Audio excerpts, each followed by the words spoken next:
with Uplink. Check the description for the link to the Bandcamp. Hello and welcome to this week's instalment of Transatlantic's Countdown to Cyberpunk. My name is Kindred. And I'm Bad Juju. And today we are covering Catherine Bigelow's 1995 film Strange Days. We are watching this actually as it happens on the German Blu-ray, because since we're over here in the UK, at the time when I bought this wasn't available on Blu-ray in the UK in general, so I had to get the German version, which obviously does have the English language version on it.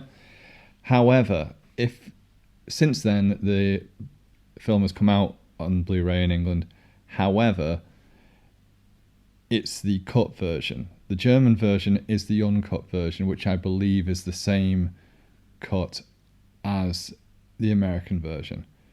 So, in short, if you're watching the British version of this film, you won't be watching the same one as ours. So, just a little bit of a heads up. But if you are living in the UK and you want the uncut version, see if you can hunt down the German one, because that's Region B, and it'll play fine, and you can watch it completely in the original British English audio.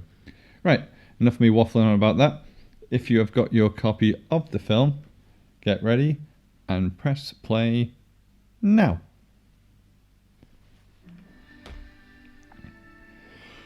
So yeah, the reason for me talking a lot of rubbish at the beginning is because as we were researching, there was a complete fiasco when it came to the BBFC when they were rating this, because there's scene a little bit way through where Iris gets assaulted, and long story short, the British censors, when the demanded that it got cut a little bit for the theatrical release, and then when it came to home video, they actually want to make more cuts, and there was a lot of back and forth between the BBFC and the studio, and they wanted eventually Catherine Bigelow's people, well, Catherine Bigelow herself actually conceded that the cuts that they wanted to make were all right by her, but it took ages, which meant it took a while for us to get everything. And actually to this day, even though the Blu-ray has only come out within the last year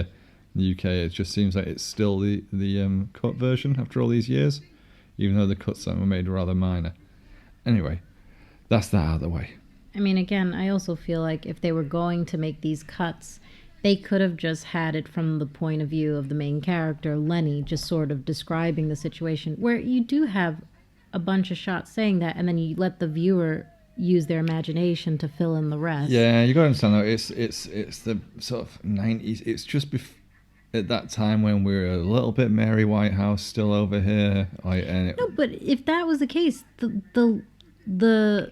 editing that they did, the cuts that they made were so minute, like it didn't even make slight, it didn't even make sense, because if you're going to make that argument, then go about it, because again, I know what you're saying. It seemed like if you're going to make that argument, then you would have cut more. Yeah, because I think either cut loads out or leave it as is. Because I also feel like both ways are effective, because again, she filmed it enough to the point where, again, you do have a lot of Lenny's reaction describing it to the other character. Well, we'll get to that later, because I feel like we'll talk about that later, cause otherwise we're going to be talking about that. I have nothing to say when the scene gets on. But yeah, so this is when the beginning we're having a cut to the robbery, right? Which I believe you were saying something about, because obviously this is 1995, so this is many years before the advent of the GoPro. Yes. I think Lightstorm, it took them a year or something like that to develop a new camera system. I guess it was a Steadicam. It's 35mm, wasn't it? Yeah. And it only weighed about 8 pounds. I mean, maybe that's probably a lot, though. Considering but if for it's the on time. Yeah. Yeah, but I mean, well, back in the day, you toughed it out, didn't you? Yeah. I mean, it does work. I would probably say it's even steadier than some of the cameras you see now. Well, I mean, it looks, for all intents and purposes, it looks fine. Again, for 1994. Well, you think about all the hassle he went through in Hardcore Henry to make that mask. Okay, granted, This is a bit more like it's just got to be mounted on someone's head, and Yeah. the most jiggling about they're doing is run up some stairs and stuff. Whereas Hardcore Henry, everyone's like running around, jumping Yeah. off things, etc., etc. And yeah, he is going slower, but still, Still, yeah. Well, they had to build a whole many iterations of a custom mask to mount the Yeah. camera on in Hardcore Henry. So, no, I think it still looks great. Parkour. Yeah, jump. No, I don't think so. No, if that was me, I'd definitely be failing that jump. Oh my god. I don't think I'd even get to the point where I'd grab onto the side of the side. I'd Yeah. just fall and smash both my legs to bits. Like that. Here's Ray Fiennes at his greasiest. I always wonder when they do stuff like this, do they just put a lot of oil in their hair? Yeah. What is funny about this though, so they filmed this in 94. If you look at the year 2000, a lot of what they're wearing in this, they were wearing in 2000. Yeah, there's Like a lot of the- retro 70s stuff, isn't Yeah. there? Like you see the wide collars and that. Actually, no, it was a good call, to be honest, considering this was based Yeah. on coming up to New Year's Eve. What is it, the last 48 hours before Yeah, the New Year's Eve millennium. 1999, yeah? Yeah. Well, yeah. So, yeah, actually, considering when it was filmed, because, I remember circa 99 or something like that. I think I had some corduroy flares that I was rocking at sixth form college. Which are sort of shaggy haircut. Yeah. Actually, what did I... I think I had fairly short hair then, I think. Were they straight leg or were they kind of like flare? Oh no, they're like boot cut sort That's of flares. amazing. That's amazing. Did you have? I like corduroy. Did you have I like a little it. chino belt? No, that was my stage where I used to black corduroys and a fair amount of Hawaiian shirts. That's that. And obviously, I looked amazing. So yeah, I'd like to think I was so attractive at that point. That's why no women approached me, because there were just too they were many. intimidated by the glaring colors of the Hawaiian shirt. They were my like, raw oh my. masculinity. They just didn't know what to say. They just bottled it. So yeah, we've got this is Yeah. filmed and set in LA. I don't. I mean, I could be wrong about this, but I think that car was a prototype at the time. They Like, do it that a didn't lot of the time when they use yeah. like concept cars and Yeah, stuff. yeah. They did that in like Matrix Reloaded, where it's some Yeah. Cadillac sort of concept car. That or being something. said, that's the only thing that hasn't held up with this film. The cars are like, oh god, Yeah. you could sort of tell it's very dated. I mean, what are you supposed to do though? So that's like, so it had like a budget of, what was it? I'd say it was 42 million. And yeah, 'cause it famously did awful at the time. So 42 million, I think there was a budget, and it made just short of 8 million domestically at the US box office. That being said, though, it's a cult classic, and a lot of people love this film. Well, I mean, I don't know. So that's all I could find out in terms of the information there. But it wouldn't have surprised me if it's made its money back over the years. Oh yeah, because I know it did quite well on VHS, and it was very much one of those word of mouth things that got round, and yeah, it probably made its money back. So it didn't seem to destroy Catherine Bigelow's career anyway. No, I still think that this is like one of the best films that came out in 1995. Well, yeah, because I mean, we're covering this, the Countdown to Cyberpunk, and we were both discussing this, and I'd say it's more like a sort of proto Cyberpunk film, Yeah. really, because you've got it almost feels like there's a start of civil unrest, Yeah. which also obviously has real echoes of the LA riots in '92 in terms of all this vibe. But you've got armed citizens just standing on the streets there protecting it. And, everything's kind of falling into chaos, but then you've got this technology, this squid technology that's just emerging. So it almost feels like in this world, give it like 20 years, something like that, 20, Yeah. 30 years.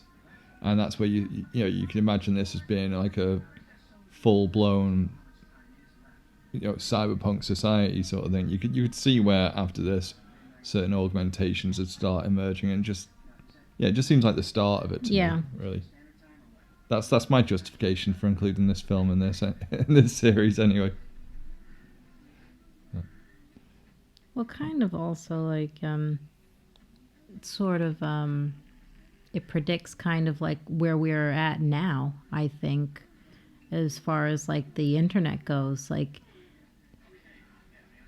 Well, you got that yeah, level of interactivity. Well, it's also this is where this more sort of traffics in people's memories, and it's supposed to be more than just virtual reality. It's like you are literally putting yourself in Yeah. that person's shoes. You are literally Yeah. experiencing their feelings, their emotions at the time. well, yeah, I meant not exactly. I mean, more of what we're experiencing is parasocial relationships now, where it's sort of like a one-sided relationship where you think you know the person. Like if for example, like YouTubers or people who do camming and things like that, or they Sure. have Twitch, and so you're kind of like, you feel like you know these people, but you really don't, and then they also don't know you. Yeah. I just love how the lead character Lenny is just this I think like the way the way Ray Fiennes plays is the way he makes him look. He does look exactly like and acts exactly like what he is, like this skeezy ex vice cop who just traffics in, just people's memories. And of course, any new technology when it comes to interactivity or something like this, it's always going to get sort of perverted, really. It's always going to, you're always going to, oh God, Vincent D'Onofrio. Yeah, and Bridget Bacco, who was, I think she played the voice of Angela in Disney's Gargoyles. Oh, yes. I did not know it, but you do love your gargoyles. Yeah. That was good. And a good old William Fichtner as well. Who is like in every sci-fi dystopic... and literally looks the same. He has not aged, this man. It's the bone structure. Right? It's what happens when you look like, frat boy Skeletor. I'd love to see like 80s coming of age movie Skeletor the early years. Puberty. Oh no. Ah. Beastman, we're going on a panty raid. Beastman. Oh, yeah, he can. Chug, chug, chug. You bulb. Anyway. Complete sidestep there into Skeletor. Teen comedy flicks. Yeah, see, I don't know which subway system that they used for this scene. LA not have a subway? I'm not sure. I forget. Well, I mean, the thing is, this is supposed to be set in LA as well. Yeah. That's the thing, they shot in LA and it is supposed to be LA. So. Because I know they mostly drive everywhere. So, I mean, you think like public transportation, like that's, it's necessary in New York. Yeah. Oh, poor Iris. Not exactly the most low profile attempts oh my god, yeah. Oh. Oh, that's a proper stock sound effect. It's like, didn't they use that on the game Command and Conquer when some soldiers get killed? Keep your wig on. I don't really quite know how she ran the train and then hid underneath the door where he could sort of get because her. he was aiming for her through the glass. I guess, but still, not underneath the door. But then it's like, if he breaks the glass. See, so she was wearing a squid. This is a really good film. I think, I can't remember what was to blame for it not doing so well. Was there something that came out around about the same time that I don't know made if it a lot was, of money, or I don't know if it was the advertising as well. I mean, I also think it's one of those things where it was ahead of its time, and I don't think it probably didn't jive too well with the people, the audiences, because it is quite long as well. I mean, 2 hours 25 minutes. There weren't many sort of blockbusters coming out that were that long, especially you consider the type of film it is. I mean, because it's really it's a detective film. It's a crime procedural film. It's a thriller. It's a thriller. Sci-fi thriller. Lenny. But no, I mean, I love the way everything looks. There's great attention to detail in this. I mean, everything looks kind of worn down and dirty and scummy, and like Lenny's just this loser completely. He's kind of, he's like in a way he's like a drug dealer, right? That's addicted to his own stash. Yeah. Because as much as he peddles all this stuff, he spends most of his free time going through this. And like a sort of junkie, you can't quit. As you see, he's got all these memories of him and. I mean, was he ever? Well, he was in a relationship with Faith for a little bit. I mean, he was a prostitute who he met back when he was a vice cop. Yeah, and then he helped her, and then they got together, and so but he literally can't quit her. That's the thing. He's keeping himself in a state of stasis because he's got all these memories of her that won't fade because he's literally got them downloaded and keeps replaying them over and over in his brain. He's unable to move on. He's unable to purge himself of his past relationship. I also think it's interesting too, like how he can like, even though this is from his perspective, so he's viewing a memory of her right now, how he can't look at this and not look at it as a false memory. Like it's not, she clearly doesn't feel the same way about him. She just is using him as like a way to sort of get to the next thing in life. Well, I guess what it is it's one of those where they were happy once, right? And so this is his rose-tinted spectacles way of looking at it. So like, because they were happy at this time. So he's focusing on that and he's cherry-picking the good memories without seeing the red flags. Yeah, and it's stopping him seeing when everything went wrong and all the reasons why they're not together anymore. I mean, again, it is like, having a narcotic addiction. It is just a case of like, you're chasing that dragon sort of thing. That being said, though, I do think it's kind of sad because, like, even when you look at this memory even further, you go, well, she does seem really happy too. Like, she almost seems grateful, relieved, that they're like together and that they're happy. But then what made her desire something else? Like, what wasn't good enough about Lenny that she was just like, I'll kick him to the curb? Well, yeah, exactly. I mean, was it the material stuff? Because, I mean, that's kind of what it seems to push in this movie a lot. Like, there's all this excess. Well, yeah, I mean, like in a lot of films of this type, things are exaggerated. I mean, there's a reveal there because you're thinking, oh, that is actually him. Because you're not sure at first if he's living somebody else's memories. Well, I think you do hear his voice a little bit when he's talking to her, like whoa, like when he falls on the rollerblades. At this time, though, you don't really know if you've never seen this film before, you don't really know the rules because the technology isn't properly explained to you by this point. Sure. I mean, it kind of is, but you don't know all its potentials. And that is interesting that you can still feel the sensation because I guess the idea is that it's tapping into your brain. And like, like how sometimes like a dream feels so real? I guess this is sort of the same idea. Oh, sure. Well, that's what I get from it anyway. I mean, because if it is because really, if you think about it, what's a memory to you? You recall certain things, but you don't really relive it vividly in your brain.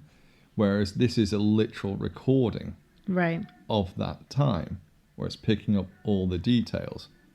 But, you remember something that even happened a couple of weeks ago. You don't remember it like, unless you've got like an eidetic memory or something like that. You don't remember like, and the flower pot was precisely 3 inches to the left on there, and this was the precise shade of the sky at that time. And like the whole thing is they don't exactly explain how, with those things attached, those little receptors attached to your head, how it picks up like this perfect high res. Exactly. It's like, I would imagine at most it would have been somewhat distorted, black and white, sort of weird. Well, unless when you're doing the recording, it somehow hooks directly into your cerebral cortex or something like that. I mean, again, they quite wisely don't go into the real specifics of the science because you kind of have to make up something that sounds completely feasible. So if you really don't know, if you're not some, high-level neurologist. Yeah, You're not gonna know It's like, what yeah, you're just, talking you about. know, go with it. I'm like, okay. Brain magic. Is that Kelly Who? I'm not sure. Little small role for Kelly Who as a news anchor. I think it is. Hmm. There we go. Wow, I spotted someone. This is kind of the classic bit of exposition through like everything's crap in the world. Yeah, there you go. And see, even his fridge is knackered. Yeah. Everything just looks knackered. Firecracker. He's got That's the ice pop. That's what we call them here. That you like sometimes the you French have. flag. Yeah, but we call them firecrackers.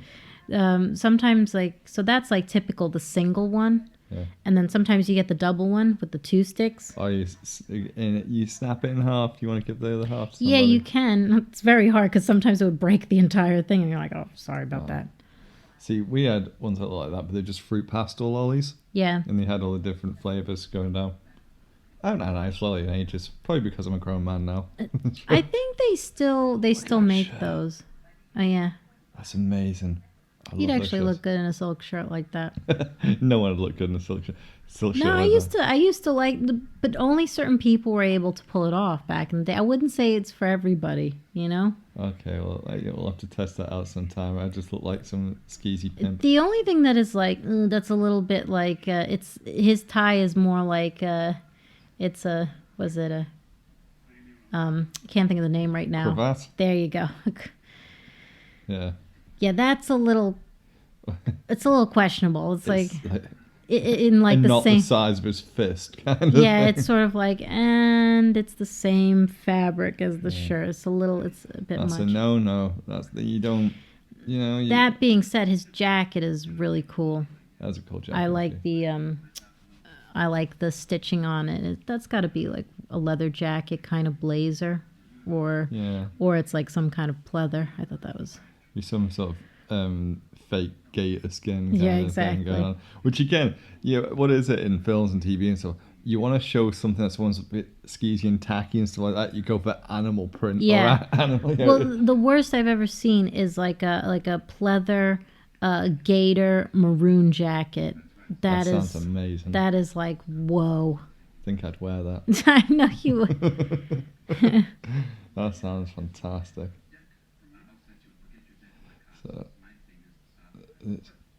So here you got him kind of plying his trade, and I think he acts this really well where he finds, right, because he's got that really kind of slippery, sleazy kind of like, hey, you want to buy some memories? It's pre-Voldemort. Oh god, everything's Voldemort now. No, I know. That's the weird thing. It's like young I'm kids. too old for Harry Potter. No, but it is weird though. Young kids just go, "Oh yeah, wasn't he in Voldemort?" I'm like, I knew him as Lenny Nero. Okay. Well, it's like that Sean Astin meme that was going around. It's like people remember him for like, oh no, strange things, Stranger Things, and then people go, oh bitch, please, he was Sam in Lord of the Rings, and then there's one at the bottom going, no, the Goonies. You all don't know anything. Well, it's mostly In my day, it was Goonies the Goonies. and Rudy. Rudy. But mostly that one because he's like the underdog. People love that And movie. Dish Yeah. Dogs. Was that him and... That wasn't him and Corey Haim, was it? Or something? Was it? I don't know. Oh, Corey Haim. Dish Dogs.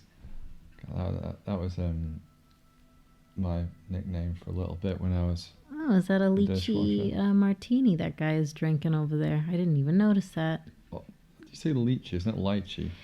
That's another thing you guys No, pronounce I like wrong. saying lychee, but some people say lychee, so I'm Well, like, they're wrong. what? Well, then I've been doing it right this whole time. No, it was Sean Astin and Matthew Lillard. Oh, Matthew. What a dream team. I'm surprised With a young Shannon Elizabeth as well. I'm surprised Matthew Lillard isn't in a film like this. He wouldn't have gotten tapped to sort of be like a scuzzy, like underground. Being himself. You know, like, oh God, we haven't done Hackers yet. Oh yeah, we still have to Hackers do went clean out of my mind. Oh, we gotta do Hackers. There's little cool braids. Like no actual guy ever wears. This is what I think hackers look like. They go into a rave. zero cool. Anyway, I just think what I like about this as well is I like the way that Lenny, his character, is like some shifty drug dealer, because if you think about it, it's really kind of ew, trading in other people's memories and stuff, and from other people's experience. It just seems really gross when you think about it. Like that's someone's real memories. Right. And well, isn't he's a disgraced detective, so now it's like no different than maybe a detective that gets hooked on yeah, but if you really think about it, there's a kind of real personal violation there, isn't there? And also, imagine how desperate someone would be. You'd have to sell that because you're literally selling a piece of yourself. Right. Something that, I mean, what's more personal than your own thoughts and your own memories? Yeah. And it's that thing, as soon as that's kind of like, you've given that away, I mean, that's kind of like the most intimate thing you can do. Because you are literally donating something that is completely personal to you, that in any other situation no person would ever have access to. Right. So, yeah, if you really think about it, it's kind of gross. Here he is, being character actors, Tom Sizemore, with some really convincing long hair.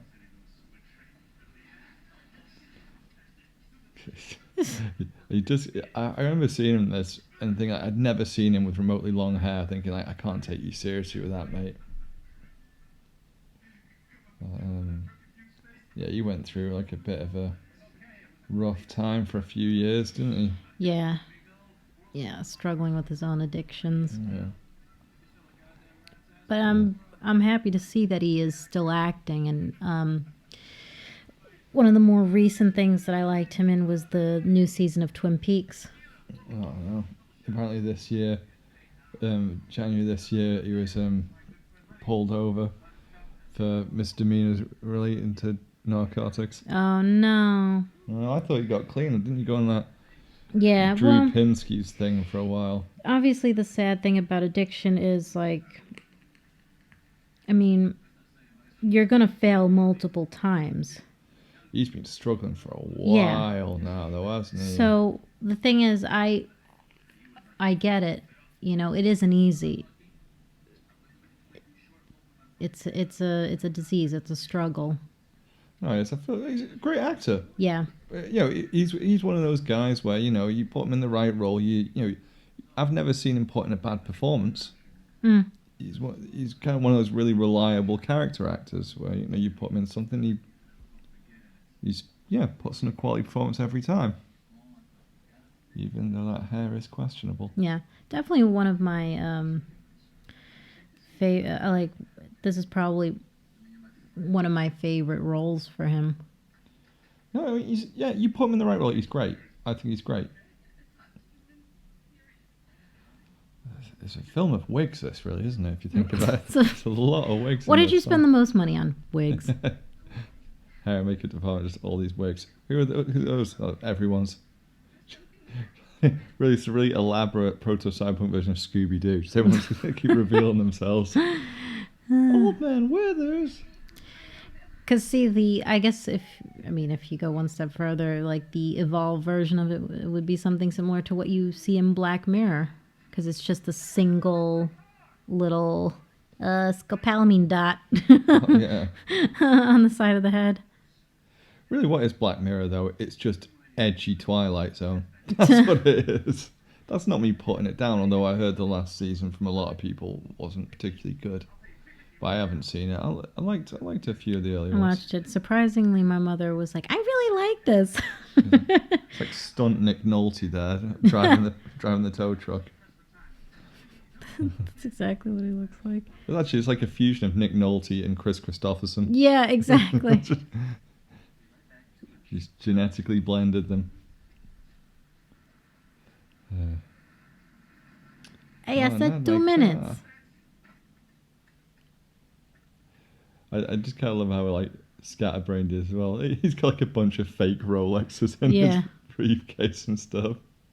It's like, give me my watch. And Yeah. it's just like, I just love how much of a scumbag he is. Here she is. Here she is. The best of the warning best. to our listeners here, we're just going to probably wax lyrical about Angela Bassett for the remainder of this film. Because to us, she's one of the best actresses ever. She's great. Also, probably one of my favorite female protagonists. Oh yeah, no, I in mean, a story. Well, we both, when we've discussed this before, you and I, we both said, in our opinion, she completely steals this film. I think she's fantastic. Yeah. I mean, one of the comics I've written that has not been yet made, like, she's heavily the influence of like the lead in it, like her character, like Mace. Some subtle imagery there from Jericho 1. There she is. There she is. Oh, probably, I would say she's actually. I would argue that she really is the real lead protagonist in this film. Well, that's what's kind of funny, because really, I mean, like, on the one hand, yeah, obviously, it's like you could say that Lenny's supposed to be that. Yeah. But then he's crap. He's terrible. So he's like, most things are his fault. He doesn't exactly have an honourable profession. I mean, it's one of those, he's got a heart of gold. She's literally like, Lenny! Picking his ass up off the floor from the majority of the film. And I'm like thinking to myself, no, she actually is the better hero. Well, she's like the pure and honourable one. She's like his moral centre sort of thing. Whereas he's like, Lenny is kind of immoral, but like deep down he's not a bad guy kind of thing. I mean, that's his character really. Whereas she's kind of a straight arrow all the way through. Yeah, and well, in Lenny's case, it seems like he keeps falling off the wagon. And he can't help himself. She's like his babysitter, really, babysitter, bodyguard, driver. Yeah, pretty much. Mother, pretty much. Already she's grilling him, and he's like, don't talk to me, blah. See, we just got to be careful that we just don't go on for the rest of the film and go, isn't she great, though? She's great, isn't she? She's great. But pretty much, though, I feel like, again, like she's the only one with the voice of reason. Oh, I've always said about Angela Bassett, I mean, don't get me wrong, she's had like a steady career throughout her career. But to me... Michael Wincott. To me, she should have been like a A-lister. She should have been like, had some way more starring roles. And actually, I would have loved to see like an action movie in the 90s with her as the lead. That would have been awesome. Well, for years, like, I was saying it because I don't know why they never chose her, but when they came out with X-Men, I was like, why isn't she Storm? She would have made the most amazing Storm. Yeah, but again, think about it though. It's 2000. Halle Berry was kind of hot then. It was one of the studio decisions. You can tell she's like this rising star, and it's about sticking names on a poster, isn't it? No, that I get. I just feel like I don't disagree with you, but don't agree with you. By the way, I do. I think she would have made an amazing Storm.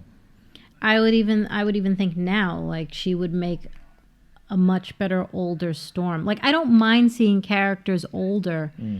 And kind of leading the team. I'm sick of like a lot of like, it's Famke children. Janssen though. Like Famke Janssen made that point. She's like, oh god, they're only interested in young women nowadays. And I'm thinking, I get your point, but she was complaining that was within context of her not being cast as Jean with the newest slew of X-Men movies. I'll be honest with you. She mostly just stood there.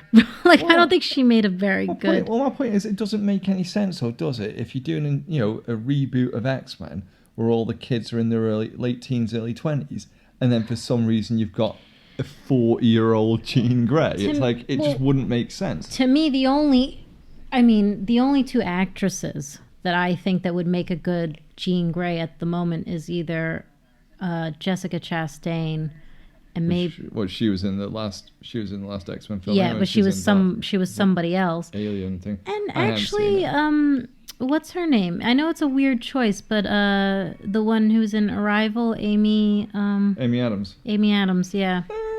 Because you know what I really rate Amy Adams as an actor. I really do. Yeah, but I'm not sure if she'd be right for that. Well, the point is, she is very emotional, though. Yeah, but that's what I think. She could actually bring a lot more. But you know, people are like, yeah, but is she attractive enough? You know, because that's what they're gonna. I just think I've always thought from the comics, Jean's just boring. Jean's a dull character. I do think that she would be a good choice. I don't know, people could disagree with me, but those would be my two picks. Amy Adams is a great actor. Jessica Chastain's a good actor as well. But I mean, look, I don't really care about the X-Men movies because at the end of the day, as a kid, I was a huge fan. I mean, huge fan of them. In terms of the Marvel side, when I was a little lad, I was all about Spider-Man and the X-Men. Yeah. When I was at my youngest, and so I love the animated series, love the comics and stuff, but then when it came, most of the films are kind of not good, really. Yeah. I mean, the best X-Men based film is still Logan. Yeah. I mean, and the original trilogy, I quite like X2. Yeah. Quite liked it. It still wasn't amazing, and actually, I haven't seen Apocalypse or Dark Phoenix. Oh, I did. But I thought. Oh my god. But I heard they sucked. But out of all those films that I had seen, like the second wave sort of thing, I only liked Days of Future Past. Even then, again, none of them have blown me away. I don't. In the group X-Men films, there's not one X-Men film, and this has come from someone who's a fan of the characters since a kid. There's not one X-Men film that I've gone, that's great. I like Logan a lot. But I mean, I'm talking about the group X-Men films, not talking about X-affiliated films. So like, yeah, they've either been rubbish or they've been, it's all right, I guess, in my opinion. This is where he's just hustling for work, because Mace is a limo driver. That's a day job, isn't it? And he's hustling. She's like, not in my car. Just looks like she's gonna probably mess him up as well. That's the best look. Pissed off look. He's just, because that's the thing. I mean, he kind of deserves what he gets, really, to an extent. Because the other thing too is like, I still wondered about this. What makes him fall so far? Look at that face. Look at that pure pissed off face. She's the best. She is the best. She's awesome. Just, again, great character too. Oh, brilliant character. If I ever met her in real life, I'd just be a complete embarrassing fanboy. Oh my god. She's another one where I just go to go, think you're great.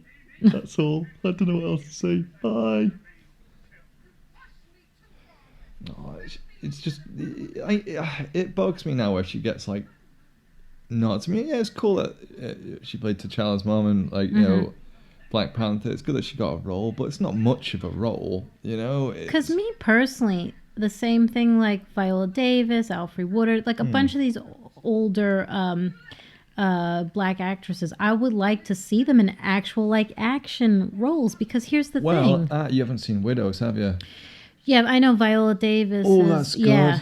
That's really good. But she gets, she does actually get more. Excellent in that. Actually, the whole film's excellent, but that's the fourth film by Steve McQueen, and if you ask me, he's knocked it out of the park. Like 4 for 4 with that guy. Because I'll be honest with you, I would like to see older actors, both male and... Because a lot of male actors, they will continue to get action roles. God, I mean, they're doing another Expendables next year. Yeah.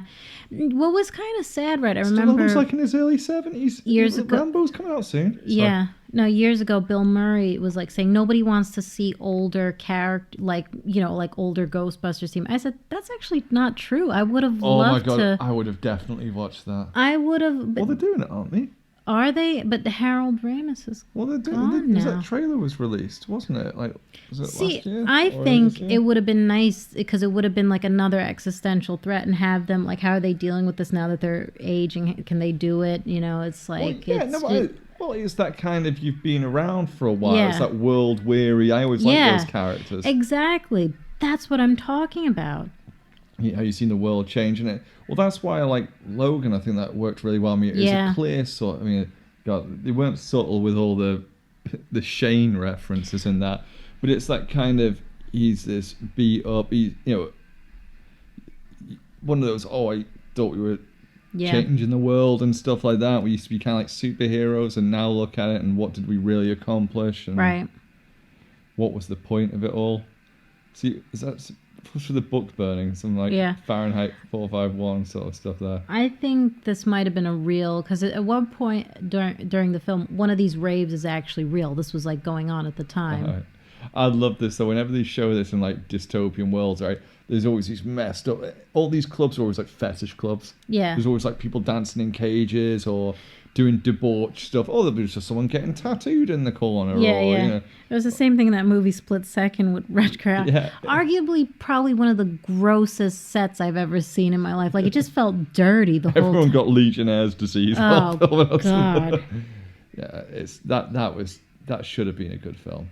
I mean, don't get me wrong, like R.I.P. Rucker, but No, but the concept of the main antagonist in that one, or the creature, I should say, was actually pretty interesting. They didn't know what they wanted it to be, and I felt like they could have gone a lot further with it had they had time to develop it. Yeah, it seemed like with the editing of a lot of stuff, it seemed like they had to chop a lot of stuff out, and it didn't flow very naturally. Yeah.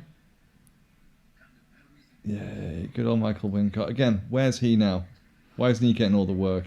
And again, really good character actor. Gravelly voice Canadian. He was in 2 episodes of Westworld. He played a broken down machine. I feel like saying you could have given Michael Wincott way more of a role. Oh, no, easily. Definitely. Wasn't that... I actually say he's blonde. Is she in the Matrix or I something? thought she was. It's not the same actress. It's not her. I originally thought it was because I said, "Oh my God, that's the same woman." I feel like I've seen her in something else, and she looks exactly the same. She's got the dreads and stuff. Yeah. Well, what? I think she could have been like a model at the time, and she was, part of that scene. Yeah, well, that's the thing. In stuff like this, we go like anyone who looks a bit alternative and different, throw them in there for set dressing kind of thing. Have you got mad hair or mad clothes? Or, well, yeah, that's probably what the casting call was for this, Oh, yeah, it was funny when you see some, like, some sort of casting sheets where it's like, must have this, blah, blah, is a plus. We're gonna start a fire so goddamn big. Dumb wrong, Michael. Wrong film. No, he is the best Michael Wincott. Oh, my God. See, I thought that's one of the things that sucked about it. Well, there's lots of things that suck about Alien Resurrection. Mm-hmm. But one of the things that sucked is he was like the first guy to die out of that crew. And like, no, he's one of the more interesting people. See, I get it. I don't know much about like films and casting, but How humiliating to get thrown out of a club by MC Hammer. Sorry. But like, I'd imagine, like, I don't know what Michael Wincott is like on set, but I'd assume that there's some people that they just don't like because they can't get along with. But I also imagine too, it's a popularity thing. Right in again, like, you know. Well, I don't know. Well, I think it's because he's got such a distinctive voice, and such. I mean, people get typecast. Mm-hmm.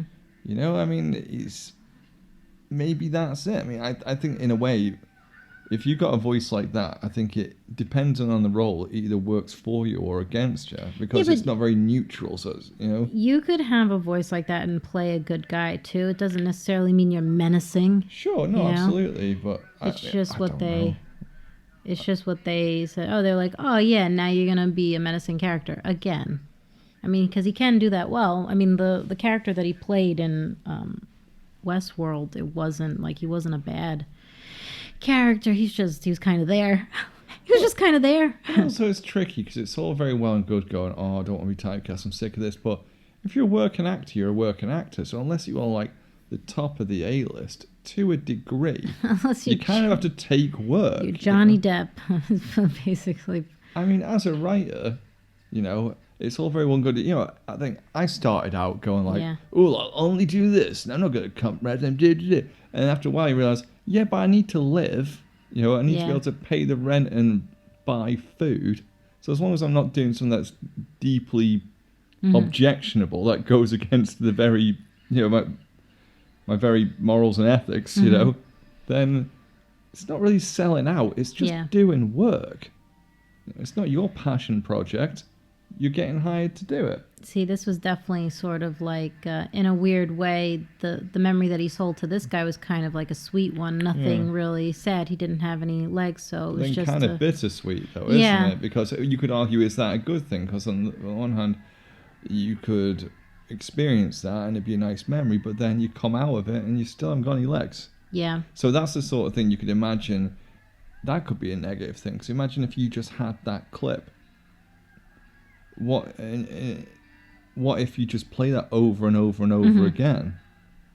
And it'd stop you from sort of moving on and dealing with your life, because it's escapism again. Well, yeah, because the idea is like when you have a memory, you realize that that is in the past, and now this is the present. Cool alternative 90s music. Yeah. This is she's doing a cover of PJ Harvey's I can't think of the name of the song right now. It's called I Can Hardly Wait. Yeah. Couldn't think of it, sorry. Well, it's this, and there's Rid of Me as well, like that she does near the end. Oh yeah, okay, so this is... So I've always been a huge PJ Harvey fan, and again, this was like round about the time when I was like, I was in my teens and I was really getting into some more alternate music and stuff. Right. So it was around about the time I was getting into Nick Cave and PJ Harvey and stuff. I know who I actually went to see in October last year, and I was trying to video you. I'm so jelly. I've still never seen him live. Never seen PJ Harvey live. She, to be honest, she never really tours over here. I don't know where she lives, but when she does play a gig in England, it's very small venue. It'd be like one place. It should be like do one night in London or something like that down south, and I couldn't tell you. I mean, I don't keep my finger on the pulse when it comes to gigs as much as I used to. But I remember for years and years and years, when she had a couple of albums out, like, she just wouldn't really tour it, or she'd do a really small, concentrated tour around the Midlands to the south kind of thing. Or she played the festival circuit. She played Glastonbury or something like that. I mean, it is hard, I imagine, doing the touring. It's like, you're either built for it or you're not, And... Well, and also I think she's one of those people where, like, she's got a dedicated fan base. So it's not like she really needs to work it if she doesn't want to, She's still going to get people buying stuff. She's still going to get paid. She doesn't really have to hit the road like that. But, PJ Harvey's awesome. The Rid of Me album's really good. Yeah. It's really, like, angry. I still think I do like her, Juliette Lewis's cover of it, but I still think the original is, way better. Yeah, if you listen to Rid of Me... The entire album? Yeah. Most of it, not the entire. Really good. One of my favourites by her is actually one that came after, To Bring You My Love, because that's really like blues rocky, like sort of dark blues rock sort of album. That's an awesome album. Yeah. Get sidetracked talk about how much I love PJ Harvey. Well, it's cool though, at least like with the Juliette Lewis, she did all her own vocals because again, she also has a musical background. Are they still going, her band? Is it Juliette Lewis and the Licks? I think they might still be going. I don't know how much performances she does or things like that. Well, she's pushing it. I mean, they were pushing it a lot more a few years ago. I don't know.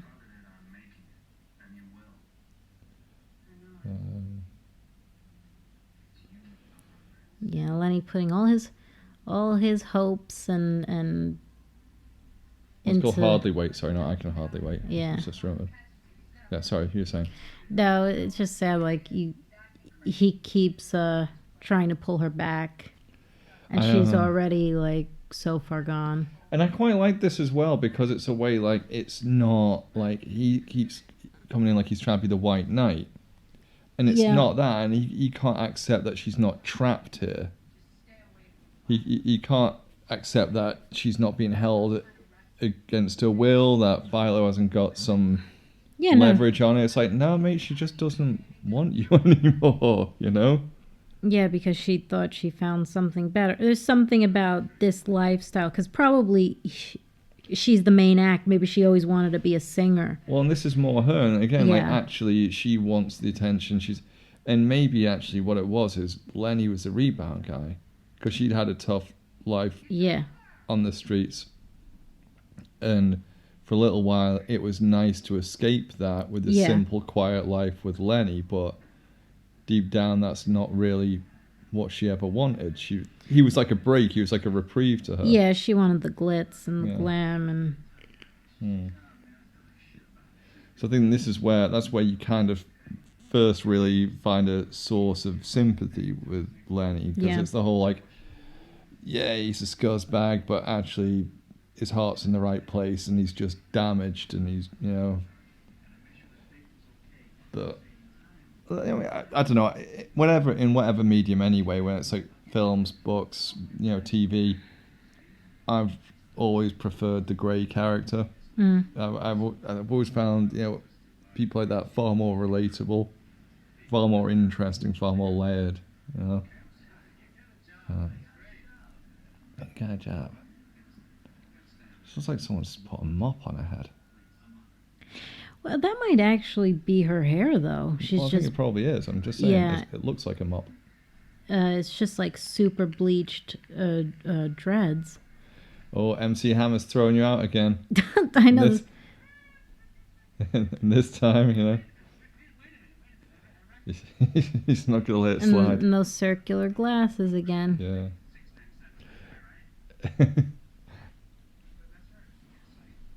I know that guy as well. I've seen him in other stuff. Basically, just playing a big, tough guy, just playing a muscle, Yeah. essentially. What else has he been in? That's gonna bug the hell out of me.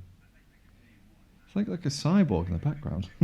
I know. Glowing red light. I do like the colors, like against some of the backgrounds too. It's like these bright yellows and fuchsias and Well, again, you like, kind of got that cyberpunk look because you Yeah. got that dirty city landscape, but you got all the neon and the lighting.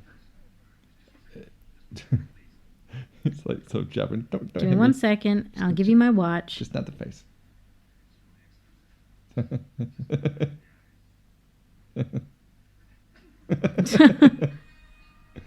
Oh, poor Lenny.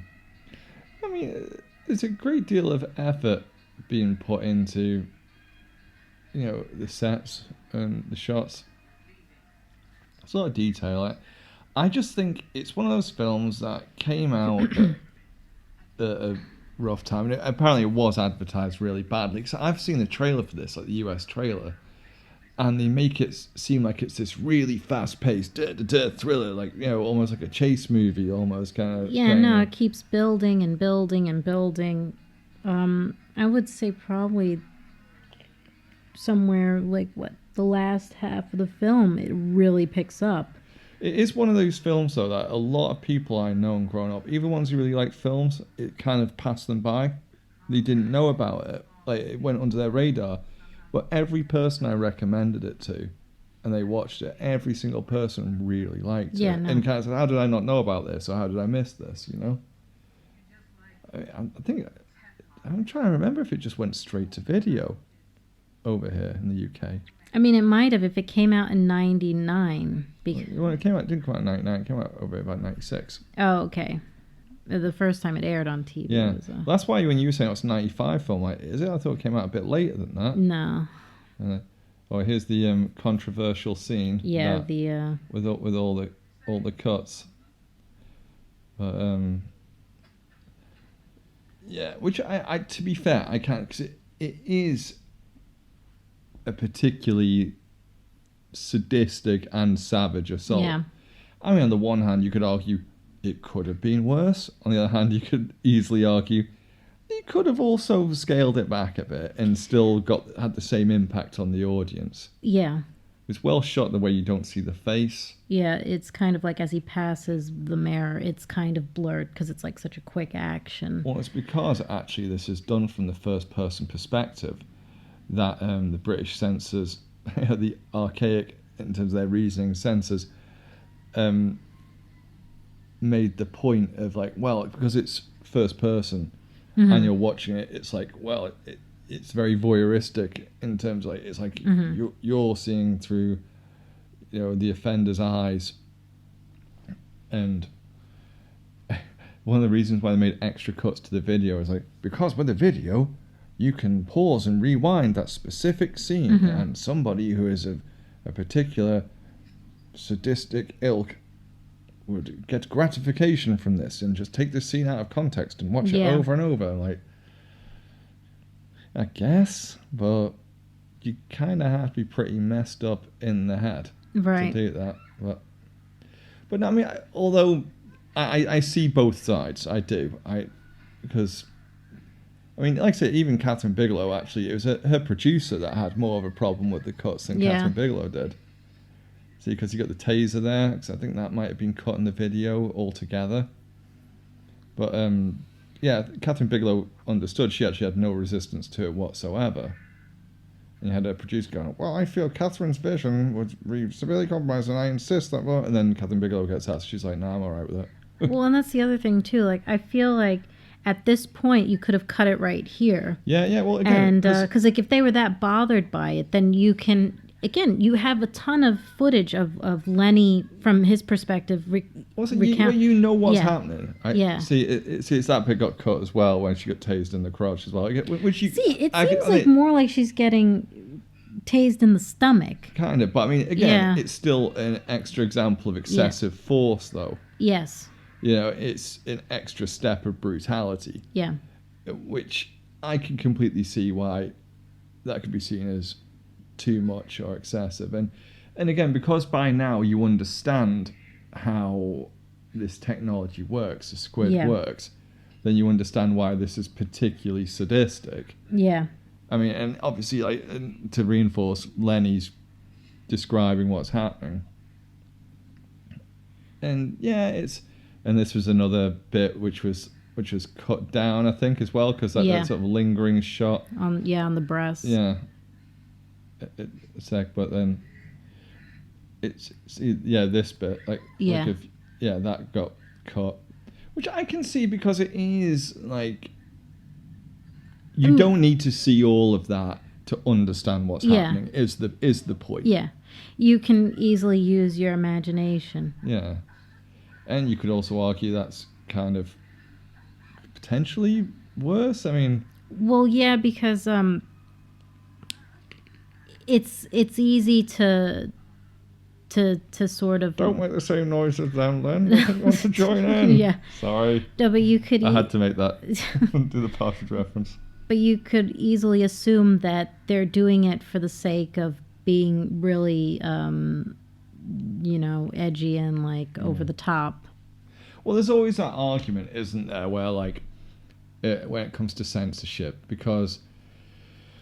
the thing that's always hardest to prove is, as a filmmaker, your intentions behind something. Because you could always say, well, I shot it this way. I included these images because I wanted to show how terrible it was, and I wanted it to be taken seriously, and I wanted it, the brutality of it, people to be under no illusions. But then, on the flip side, someone will go, well, I don't think that is what you meant. I think he meant to do this, and it was for titillation and for exploitative reasons. And then the director can go, no, I didn't. And the critic can go, yes, I did. Yes, you did. And then you go back and forth, and it's all up in the air then, and no one can prove one thing one way or the other. So... And the only, really, the only answer you'll really get is, like, what was Catherine Bigelow's... direction with this? Why include that much to show it? Yeah, I mean, well, again, she didn't offer any resistance. It's one of those, isn't it, where whenever you're shooting any kind of film, right? It's not like if you got a 2-hour film, you didn't shoot 2 hours of footage. Right. You shot several times that amount. Obviously the film comes together in the editing room, and you decide which takes to go with for that, and so. It was probably down between her and her editor, and oops, knocking the boom there just as well. Got that shock mount. Yeah. say that, I spray a rubber shock mount and go back to the recording, like clang halfway through. Yeah, I like it's kind of like got that weird sort of pseudo laser disc, mini disc kind of look to it. It's a Sony mini disc. Yeah, the medium of the future.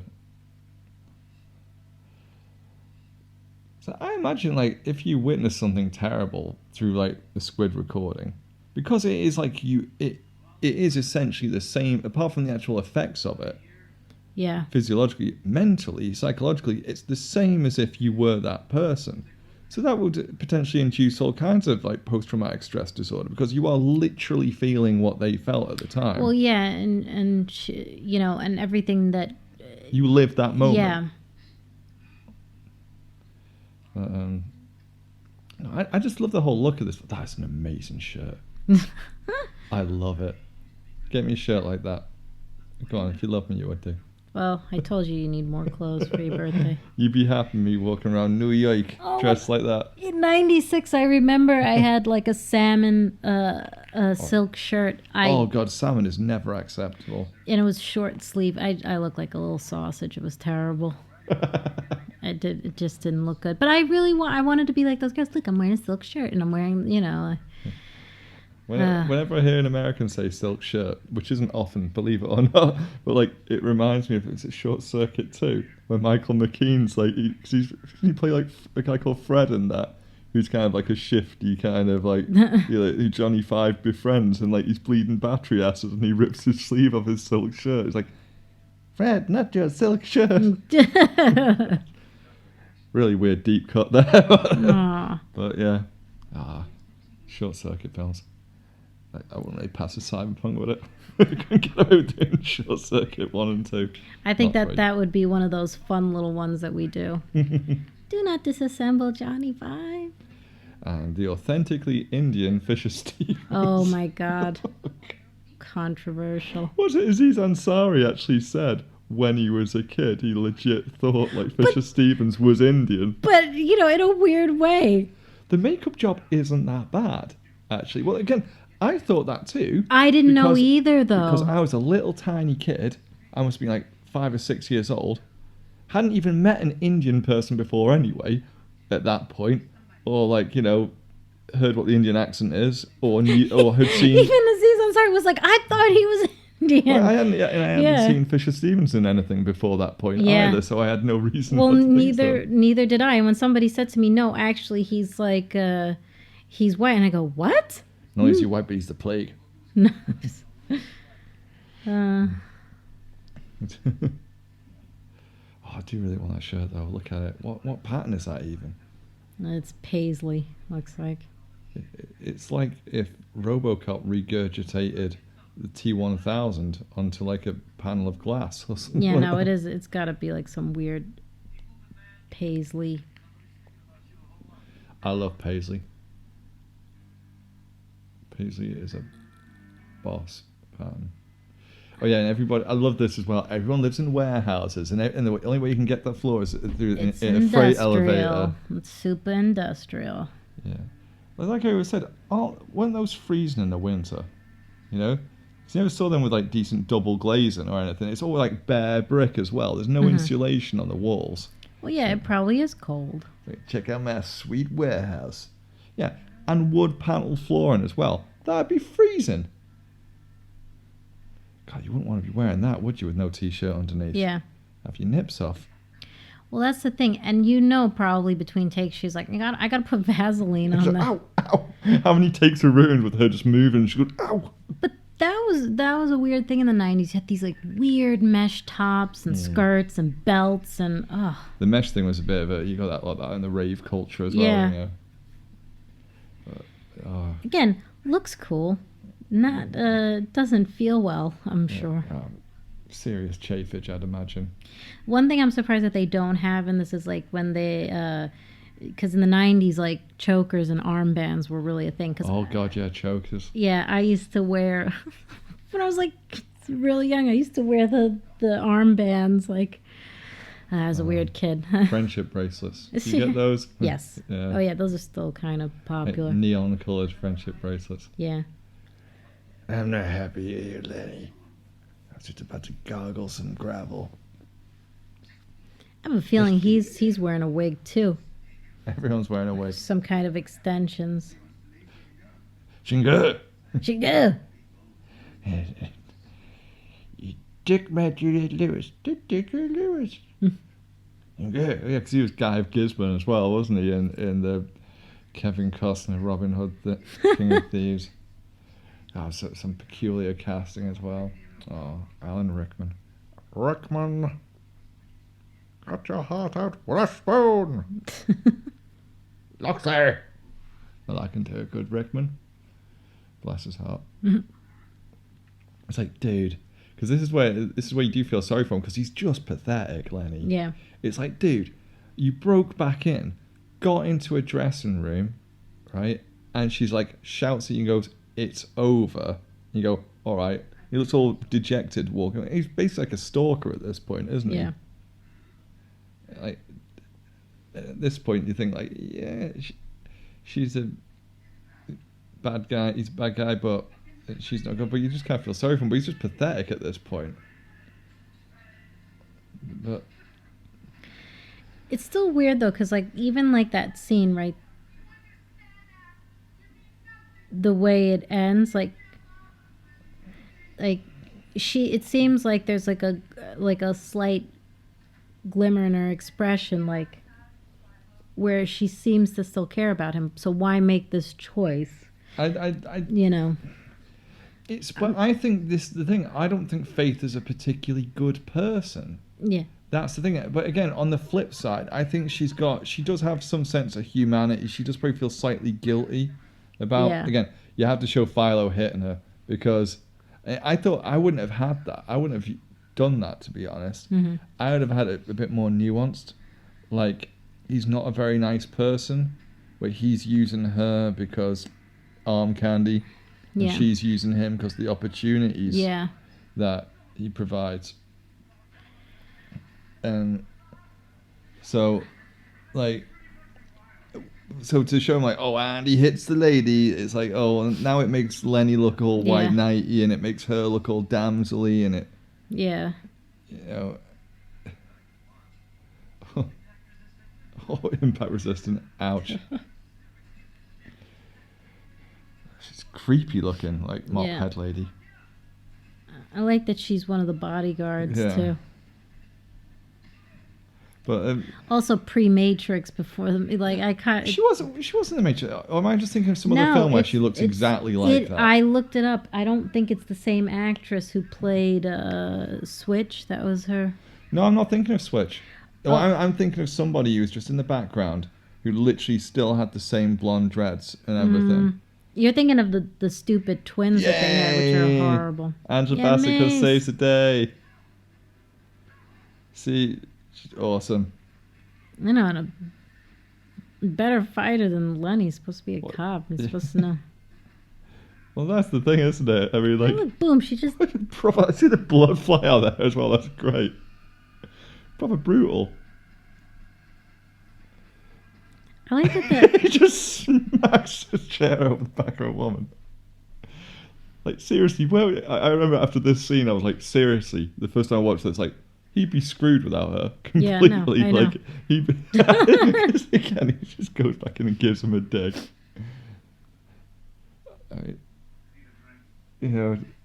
Because is she like a single mother as well? She's a hench in this as well. Oh yeah, no, you should see her in What's Love Got to Do with It too. She's always had like ridiculously. Yeah, look at her muscle definition. She's worked out for that. Like that is look at her shoulders and her biceps. Oh no, she's always like her arms have always been like jacked. They're amazing.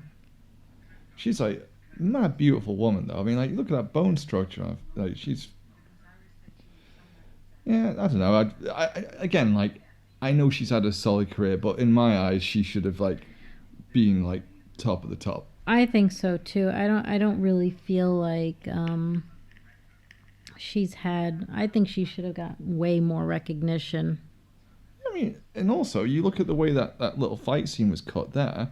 You see like actors who can't fight much, right? And there's like about 12 cuts a second and shaky cam to the. Oh yeah. And it's Yeah. like slow. Yeah, there And it's wasn't that like, many cuts in that. She was doing No. all her own fights, and she was throwing some, solid punches there. You do realize that every time you push that chair back, I'm going to hold it with my foot, right? I don't care. Just so you know. Don't know why she looks like she's dressed like a show jumper there. Yeah. That blazer. She looks like she'd be on the back of a horse. Once again, Lenny being extremely pathetic. Well, no, it's like she's like this maternal figure to him. And like, yeah, 'cause she's like a single mom as well. She's like, oh great, so I've got 2 kids. One's 35, the other one's 8. But no. And now we get a flashback sequence. There we go. That's it. The wig. God, if we were doing a drinking game with this and had to take a drink every time you saw a wig in this. Mm-hmm. Ridiculous. Yeah, because she's like a waitress, wasn't she? Yeah. She's like a black Sarah Connor. Yeah. It starts off as a waitress, ends up being some badass. Oh yeah, that's it, isn't it? With his dubious hair. Hair's completely different now. Mm-hmm. Spotted a gaff. So it's more of a case that she feels like she owes him slightly. Well, no, not just, because I think she does care about him. But it's like having it. It's probably the way that like my parents feel about me. Like they've got a crap child, but Oh my God. they're like obliged to. Way to segue. It's cool. No, I'm joking. But dude, change your shirt, you sweaty git.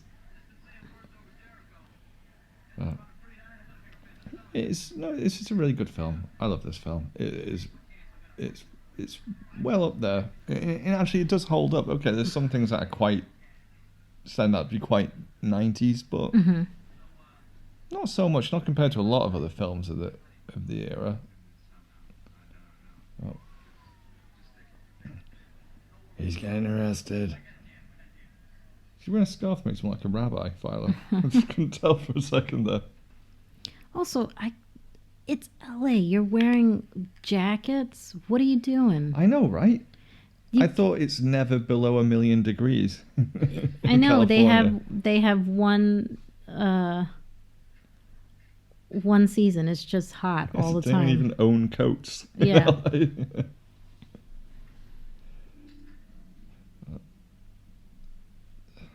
So, because this is weird, because this kind of looks a bit more shaky VHS, doesn't it? Mm. Like the frame rate's different, and the colors are like a bit desaturated. I also wonder if the initial viewing of that is because, again, it's like sort of adjusting. You know, because I wonder Maybe. if there's like a delay on how well, it's supposed to happen. Then again, that could have just been a mistake Hmm, when they filmed it. possibly. But nothing could possibly go wrong. But I think that's the first thing that's ever gone wrong. Oh no! Oh yeah, I can see. I see you, Lenny. Nice little old Italian espresso percolator that you got on the stove there. What happens if you fall asleep with one of Squid's on? Oh, good question. Well, yeah. What happens if you're asleep with that on? But it's like a long play format. Hmm. Like, what happens if it's hours long? Yeah. Do you see like abstract things? What do you see exactly? Or do you How just see that like you would do if you're awake? But then what would your brain be doing? Because then technically it'd be working in a different way, and would that mean like you wouldn't really be getting into REM sleep? Yeah. What would it? Oh God! Rest You of need you? to tell me he didn't wake up from that. Well, that's the thing, right? I'm pretty sure if someone was dragging a blade across my neck, I'd wake Yeah. up. Probably wake up, twitch, and sever my jugular Yeah. vein or something like that. Yeah. It's like, oh, knife break you in, guys. Stop doing that. I'm trying to sleep. When you find out that, what I don't get about this is, when you find out about this, Yeah. He's got a little scratch. yeah, who the killer is, and it's Max. Mhm. Why does he do that to Lenny? Mhm. I mean, was it just supposed to like scare him off or something? Yeah, possibly, because knowing that Lenny is a detective, he's probably going to go. But then, really, if you're a detective, surely you're just going to see that as a threat, and it's just going to piss you off more and only make you sort of like double down on getting the guy. Really, I don't know. Well, it's not going to still be there, is he, mate? Clearly. Oh. Go pack another horrible shirt. God, look at that. Look at the way that tie, that shirt doesn't match. It's fantastic. Like, could you clash anymore if you tried? And not leaving without all of my hideous shirts. Should I throw out this shoebox full of weird, pervy memories?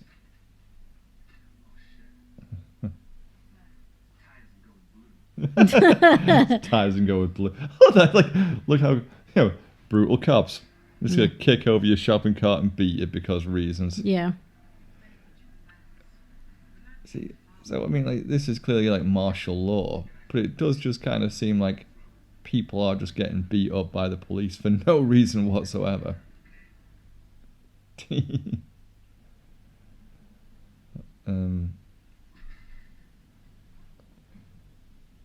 So yeah, I mean, I'm a bit as to a loss of kind of what the actual sort of state of society is supposed to be. I mean, is this in reaction to the murder of Jericho 1?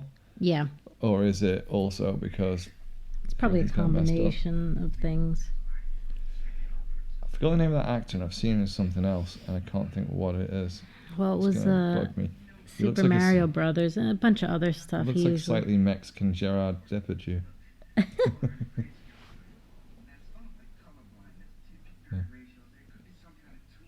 It's stuff like techno stuff, things. I'm just making stuff up. That's whenever I'm writing something, I try and sort of stay. When it comes to something like, heavy science based or technology based, I try to sort of steer away from it unless I know what I'm talking about, because otherwise I'm just going to be like, so when you reverse the polarity of the electromagnetic field, and then this with the sunspots, and like, that's just rubbish. Oh. I do think actually it's a really good crime procedural. It is quite slow, but I don't think it's excessively long. I don't think it outstays its welcome.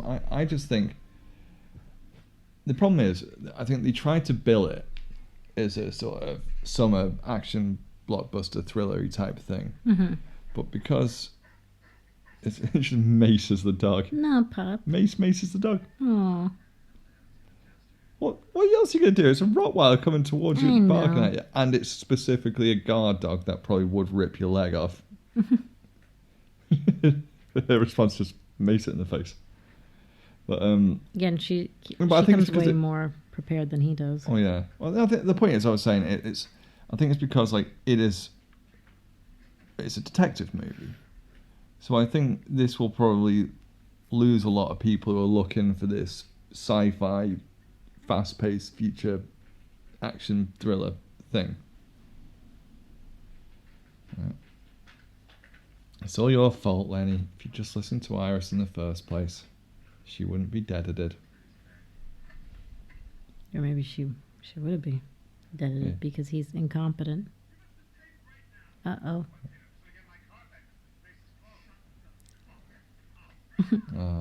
Vincent D'Onofrio, who I do like a lot, although I thought was hilariously bad as the Kingpin in the Daredevil series. I thought he had the right look for it. What's with all this weird voice that I'm putting on? Sounded like Peter Cullen if he had laryngitis. I am the Kingpin. One will stand. Thank you, doggy. Yeah. Bulletproof cases. Oh yeah, because he's wearing a vest, isn't he? Oh, I see. Pup. William Fichtner, dog killer. These are like the most sloppy cops ever, aren't they? Like they're just like, dude. if you weren't gonna get discovered because of the evidence he had, you'd probably get arrested for just running around LA, just shooting everywhere without being remotely subtle about it.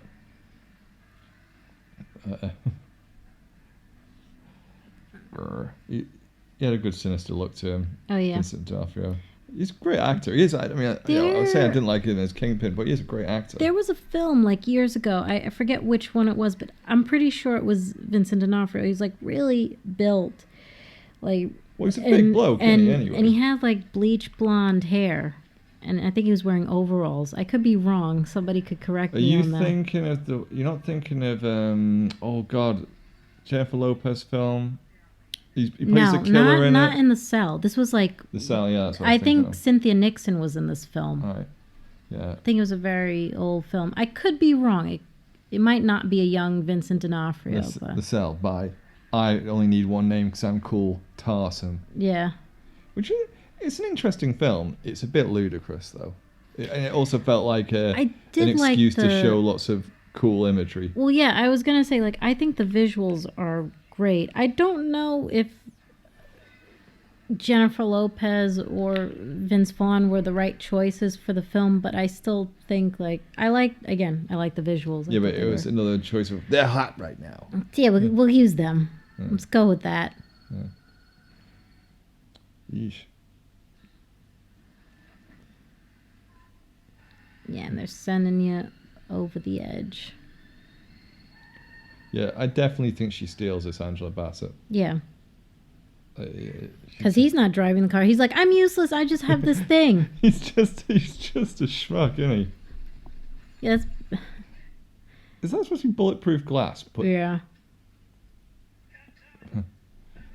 Yeah, who does she drive around? Like, it's high-level diplomats or something? Well, that's what I was thinking. She has some high-paying clients, so. Oh no.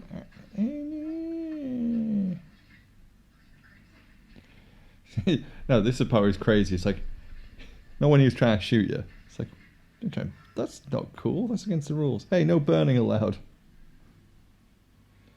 Is this? I shoot it, and then I always love it when they have road flare this time. Road flare. I didn't. I love it when you always see that somebody's got like a Zippo, right? And they just throw. Don't you want to keep that? Yeah. Like you realize you can just light that without having to throw your lighter away, right? Those things aren't cheap. Why do they always just do that? That slow motion of the lighter flying through the air and igniting all that. See, hold on, Lenny, she's badass. Basically, you do nothing. Yeah, hold on, Lenny, because what else are you gonna do apart from get beat up and just essentially fail at everything? The fire's out, isn't it? See, this she's so cool in this. Like, one of my favorite female action roles in anything. Like, I know, she just gets on with it. Yeah, she's ace. And what I like about it is she got properly ripped as well for it. And you could argue she didn't have to go to that extent for her character, but she clearly cared about the role enough to go nah, my character will be in this kind of shape because of what she is. Yeah, follow me, Lane, because you're useless. You dipshit. Shotgun in the trunk. You always say it's quite hard, if you're in a car. Because obviously if you're at the bottom of a body of water like that, you can't just what you'd actually have to do is try and see if you could smash the windows. So you wouldn't be able to kick out because of the water pressure on all the doors.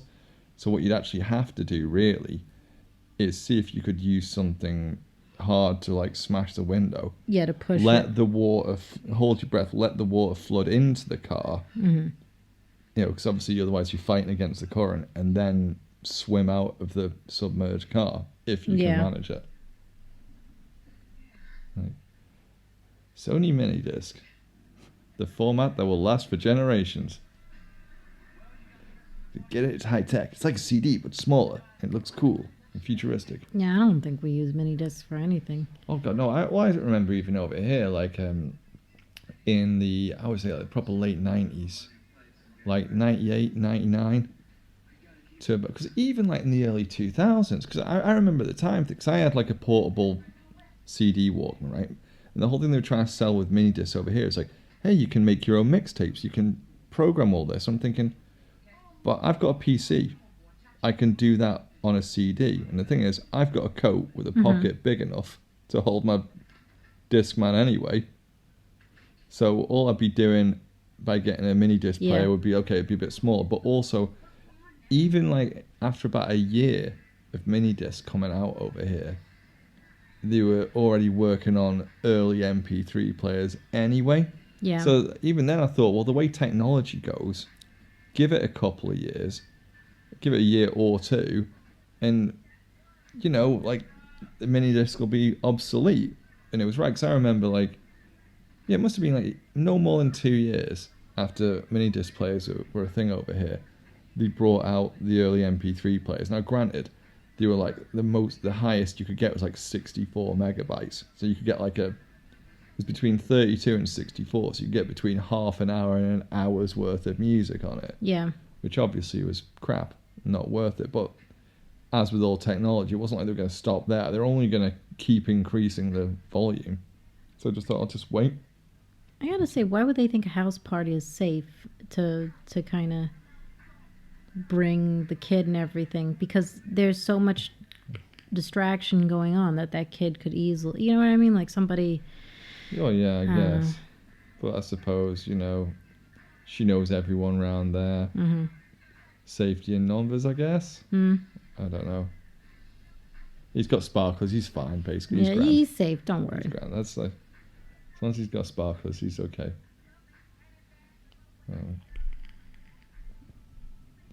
But I do think it's quite interesting how, because, you know, as we've both established already, like, we kind of think like Mace steals the show from Lenny, but especially in that jacket, goddamn. That's a cool jacket. But I think it's quite interesting the way they do it, though, because she only gets introduced a little way into the film. Yeah.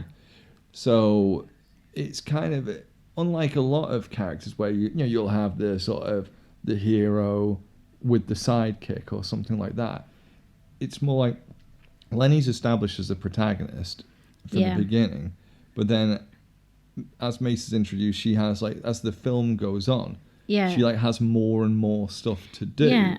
So she starts off going, like, oh, is this, like, she's just like the sidekick, but actually she gets given more and more things to do. Yeah, like as the film progresses. So I quite like that, because it's kind of unconventional in the way you set characters up compared to like most films.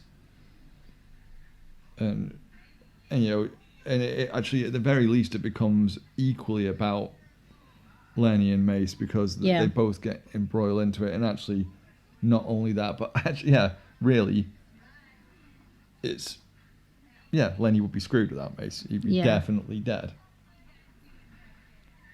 So no, I just kind of like how that works, that dynamic. Like, come on, dude. What are you expecting? Just be cool, Jericho. What are you expecting, dude? You're black.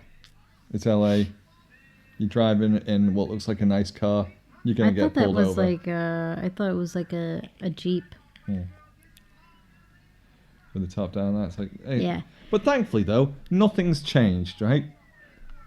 Oh wait, nothing's changed. So I'm getting all political about it. Yeah, but I mean, you know, this wouldn't happen nowadays. In all seriousness, though, I mean, again, another reason why this film is sort of aged really well, because the themes are... Oh, yeah, definitely. Like this, and the issues are still present. Yeah, no, absolutely. I mean, although, would you say in this film that they specifically make it about Jericho's race?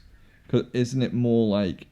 See, what this ties into me, it's more like, you know, because his character is famous for criticizing authority figures in his music and stuff like that, and it's kind of a case of they don't like that, and so they're more specifically being angry and aggressive to him because of that. Yeah. And so obviously, although there is the racial issue, I almost think that where they're using the character of Jericho 1 in this film as a proxy for the likes of like NWA Yeah.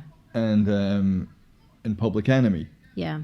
Because, in the 90s you had a lot of like hip hop artists who were really had quite a political message and really railing against authority like that in the way that they saw, well, especially it's like someone like NWA, Mm-hmm. they're West Coast based. Literally you had, I'm trying not to swear, F the Police Yeah. is one that comes to mind. God, I hate all this self-censoring stuff. It doesn't come natural to me. No, I know. Well, because even if you're talking about something in context, it's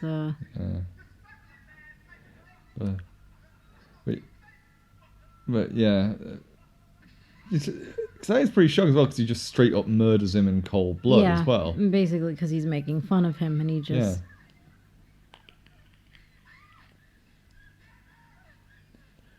I mean, it is really brutal. I mean, sadly, this isn't much of an exaggeration of stuff that happens nowadays. Well, yeah, because I mean, there's been videos that you've seen where a guy is fleeing from the cops and he gets shot in the back. And the See, thing I always is, thought you weren't allowed. I mean, I don't know. Well, so you here's weren't the allowed thing, to right? draw your weapon on somebody if they were running away from you. for example, in You New weren't allowed to York, shoot somebody. I mean, in New York, right?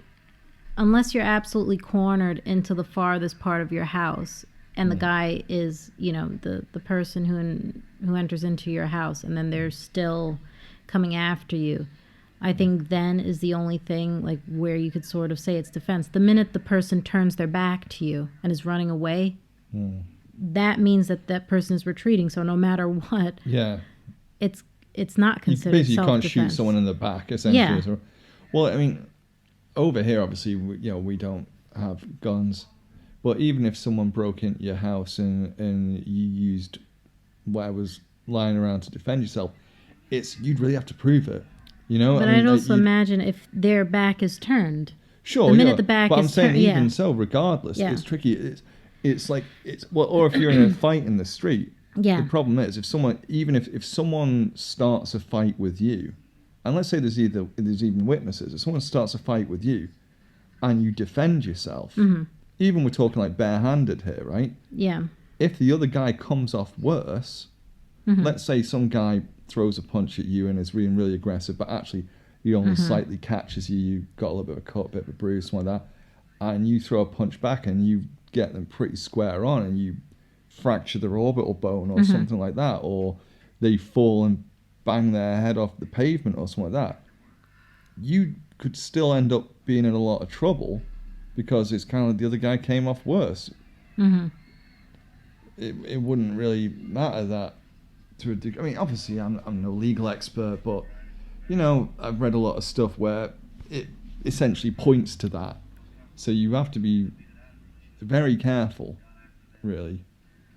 So I think I saw Doug Stanhope doing a little bit on Charlie Brooker's Screen Wipe years ago, and he was just making a joke about how the reason why you guys, as in referring to us British, fight all the time is we've got free healthcare. It doesn't matter if you get banged up on a Friday night, you go out for a fight, you're gonna get patched up, won't cost you anything. Over here it's like, you want to go, bruh?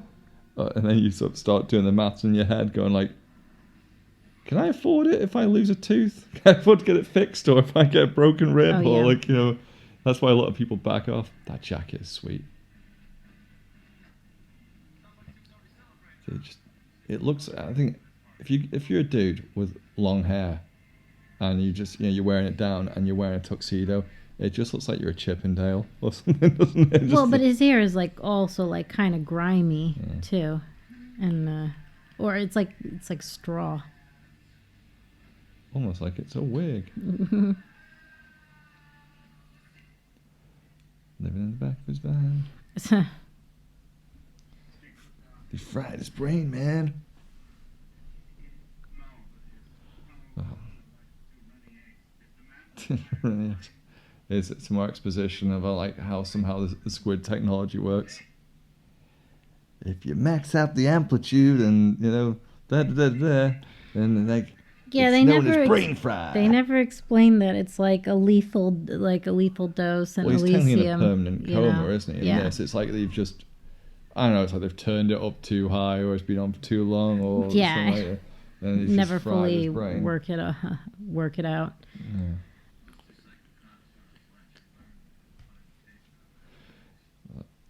Sorry, can I put my leg up? My leg's going to sleep. Old man. Old man with a There crippled you knee. go. Sorry, kid. Yeah, a bit of exposition there about like how he's just in permanent coma. I bet you'd well love a jacket like that, though, wouldn't you? The leather one? Yeah. Well, I do. Well, you see my. It's technically they call it turquoise. I said it's like navy leather jacket that I have that I wear. Right. Oh, that one. Yeah. I wouldn't call that turquoise. That's more like. Yeah, it's But weird. it's a bit lighter than navy as well. But turquoise is bluey green. Yeah, no, of course, but that is the style though. Like if you read the thing, it says that's the color. I'm like, it's No, it like isn't. it's navy. No, well, it's still a bit lighter than what I call navy, but then like still it's closer to navy than it is turquoise. Yeah. Let's talk about jacket colours for a bit. Well, We're an no, exposition done. Fill in a bit of time. The point is, I do like. I'm not afraid of wearing something a little bit bold. You're a maverick. You're a fashion maverick. I'm a maverick. I do miss having my Hawaiian shirts though. You should get one. I should just find like a really foul one. Rocking it with. Oh, to be fair, I would. I'd end up like, especially the jacket I've got. I would end up looking like some, 70s Florida pimp or something. Well, you don't have to get like a heinous looking one. You could get one that's like really nice. But I like heinous looking ones. Yeah, I The can more tell heinous, by the better. I know. Gets to a point where it's so bad it's good. It's like films. It's like you're wearing the film The Room. Jeez. I did not. It's actually quite a nice shirt line he's got on there. Quite a nice colour. Yeah. No, that's actually my favorite shirt that he wears throughout the film. Now, see, that would be a good shirt. The fashion of strange days. Difference though is now the collar wouldn't be so big. You'd have like a tinier collar. I always wanted like a proper 70s shirt with a huge collar on it. They're really hard to get. Like, because that is I remember even when like sort of certain 70s fashion came in the late 90s over here, it was very much with the flares and the corduroy and stuff like that. Not so much with the shirts. I didn't notice over here, like 70s shirts coming in with like, like big collars or anything like that. Yeah, that's it. Second PJ Harvey song. It's like the angriest song ever. Don't think she does the end bit where she's just screaming, "Lick my legs, I'm on fire, lick my legs of desire." Yeah, I love this when this is very much like The Crow as well, where it's like it's all these industrial clubs and this kind of like alternate sort of industrial rock all the time. That was all the music. See, now you didn't do the lick my legs bit. Edgy, angry band stuff. Grr. All the spangly stuff. Yeah. Again, very popular, I would say, in '96 for sure. Everybody was like wearing the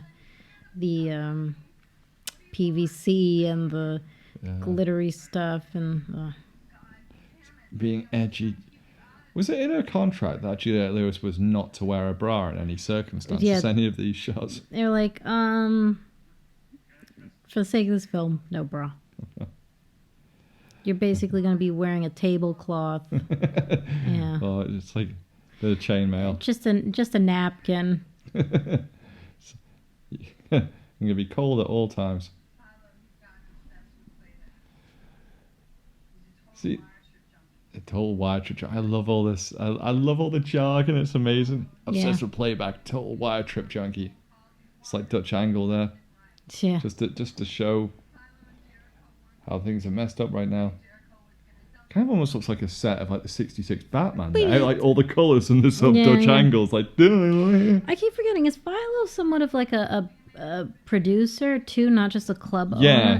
He's kind of like he's one of those. Hey, I'm a guy in the music industry, so I got all the drugs and the prostitutes and like, I think he was like some producer, club owner kind of scuzzbag. Yeah. Gentlemen, can I offer you anything? Drink, drugs, a prostitute?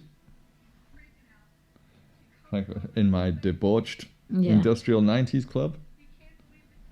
We save all the money because we don't actually have any interiors. Everything's just bare brick and breeze blocks and and wood. We call this the Tetanus Club. So yeah, you kind of get a bit of a reveal here. But he just always play. Yeah, he kind of plays some evil kind of boss type, doesn't he? Became obsessed with playback. Kind of almost got a bit of a cyber goth look to it. A lot of this stuff. Yeah. That's a weird look. What? When we were down in London, did we go in that place down Camden? I've forgotten the name of the shop, but it's kind of like a raveware shop. I mean, I've been to it. I've been to a bunch of those places like nearly 11 years ago. I forgot what it's called. It's got like two massive kind of robots on one either side of the door, sort of thing. It's mostly, I thought, oh, maybe some cool Cyberpunk stuff there, but it's mostly kind of raveware, really. You go downstairs, and I think it's just like a black lit room, so because it's got all like the neon clothes and stuff. I'm sure there's still like a movement where people they do dress like that, but realistically speaking, it's like even when it's kind of popular, yeah. it's still niche. Again, even like the late 90s, early 2000s, it was still. Over here. Anyway. It was always those blues and that acid green color. And lots of mesh stuff and that yarn falls and.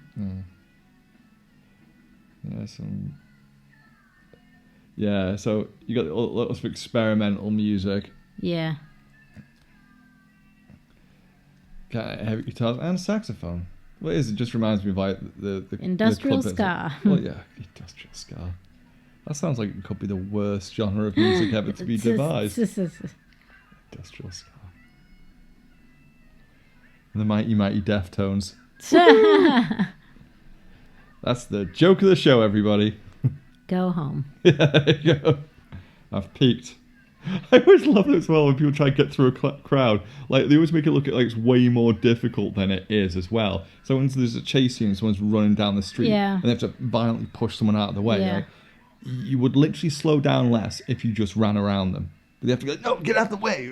I mean, unless it's like tightly packed, then I get it. It's like, get out of the way, get out of the way. But they always like wrestle with people. Like, I'm pretty sure if you want to get from point A to point B, if you just said, excuse me, and sort of went side on and went in between people, it'd still be quicker than, hey, get out of the way, and just wrestling with like someone like they're a rag doll. Shoot him, Mace. Shoot him. Shoot him. Shoot him. She's got that pissed off. I'm going to shoot your ass. Look to her. I mean, again, she is more effective at navigating through crowds than Lenny is. Again, Angela Bassett equals super cool, as far as I'm concerned. She can do absolutely no wrong. She's the coolest. It does make you wonder in this, though, why anyone's driving, because it seems like, when they're driving earlier, trying to get through the town, and it's just, the streets just lined with people practically rioting and tanks. Yeah. Like, is there any point in driving through that? Or at least take a detour, or just, Yeah. I mean, it almost, it kind of echoes that feeling that this whole feel now, because, it's December 31st, 1999 in this, and, do you remember like the Millennium Bug paranoia? When as soon as it gets to midnight, everything electronic will shut down, and it'll go terrible, and like, this kind of seems like, I can't work out what it is, because it's like 50% of it seems to be like, oh, woo, party and like new millennium and stuff like that, and part of it seems like, oh, like almost like a doomsday cult, like it's the end of the world, so let's trash everything, sort of thing in this film.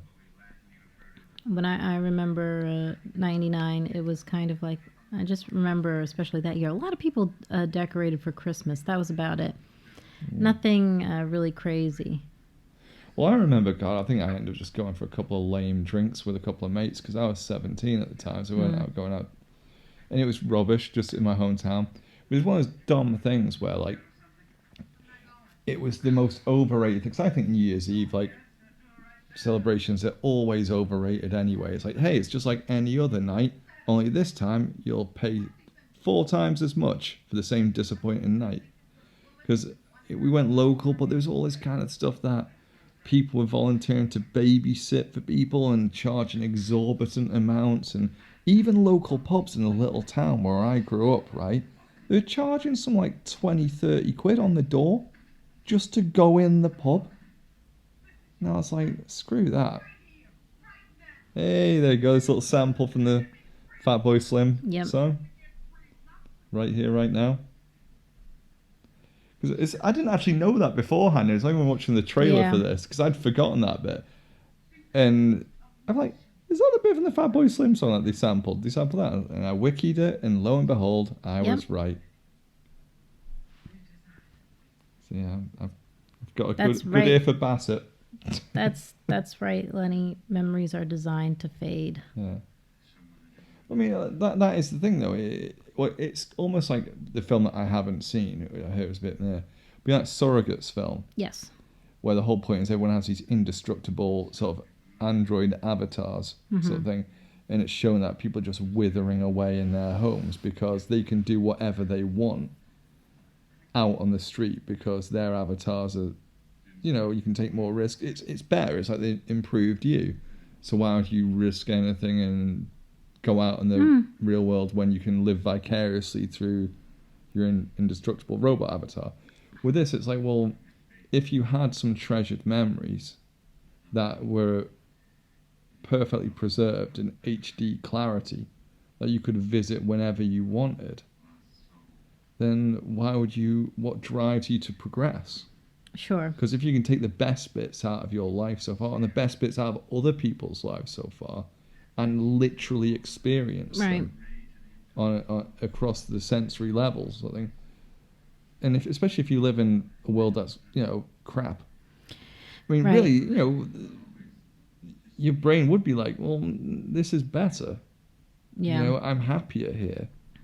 Why would I pursue this? I go out in the street, something bad can happen to me, or what's the chances of me making a new memory that's going to be better than this? Yeah. It would be a place where you would hide.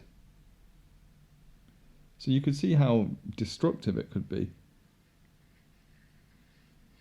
But then you see, I suppose with Lenny, he's on his own and his life's broken and he's lost everything. So that's all he's got. Whereas someone like Mace, she's got a son, that she's got responsibilities. He hasn't really got any responsibilities. And she cares about him. So it's the sort of thing that you could just spiral down and down into. So when you really sort of explore the possibilities of this technology, it makes a lot of sense that he would, or anyone could end up like this. Kind of depressing, really. Yeah, I wouldn't go as far to say it's an anti-technology film. I think it's one of those ones where it warns of certain dangers associated with things. That's mostly what it is when it comes down to technology in general. Well, everything can be perverted. Yeah. You can take nearly any piece of technology and twist it into its darkest reflections. Right, because also what it's a symptom of too, it's that you're not really self-aware or in touch with yourself. Because again, anybody who was that self-aware, especially like Lenny, if he was looking back at old videos of Faith, he would go, well, this is not real. But then again, it's the Matrix argument, though, isn't it? It's the argument between what's real and what makes you happy. And what's the point in having something that's real? You go, oh, well, this is authentic, this is real. Like, sure. Yeah, but if it makes you miserable, then what's the point? So a lot of people just don't really care about authenticity when it makes them miserable. Got a cheeky bit of leg there. But it's kind of sweet, that little bit. No, it was. Yeah, it wasn't in like a She does look great, though. Yeah. Legs on Angela Bassett, though. Yeah. No, but I think what I was trying to say was, like, again, that memory is not real, because if you look at the way that the character Faith is now, oh, she Sure. was just using me. It's as simple as that. Well, because but time has proven that to Yeah. still, even though you were feeling that at the time, time has proven what you know now has proven that memory to essentially, in a way, be alive in and Right. of itself, because that was never her true feelings. So it's not like, oh, that was her true feelings, but things changed. You're like, well, you can't be sure, even though actually that memory, the way it's visually presented, yeah, but it was from his point of view. That's Right. the whole thing. So it's his interpretation of events. It wasn't holistically factual. yeah, It was his angle on it. So that opens up another interesting avenue of discussion, because actually, even though it was real for all intents and purposes from his perspective, mm-hmm. and it was captured as that, it still wasn't essentially factual. Right. So That's why memories can be misleading, or certain events, the way you remember it is misleading. And that's not to say that in the moment, at the time, she didn't actually feel what she felt for him, but clearly she changed her mind for whatever reason. And that's another thing that he never fully accepted, at least not, circumstances change, people Yeah. change. I mean, that's... Well, it's about personal growth, this as well. It's a metaphor for personal growth. And he's been stuck in limbo for years. So you got, like, May's talking about change. See what she was like the Jiminy Cricket, really, isn't she? Yeah. On his shoulder, like, hello, Lenny, I'm your morals. Remember me? Basically. But no, I know she's just great. I don't know. I just think that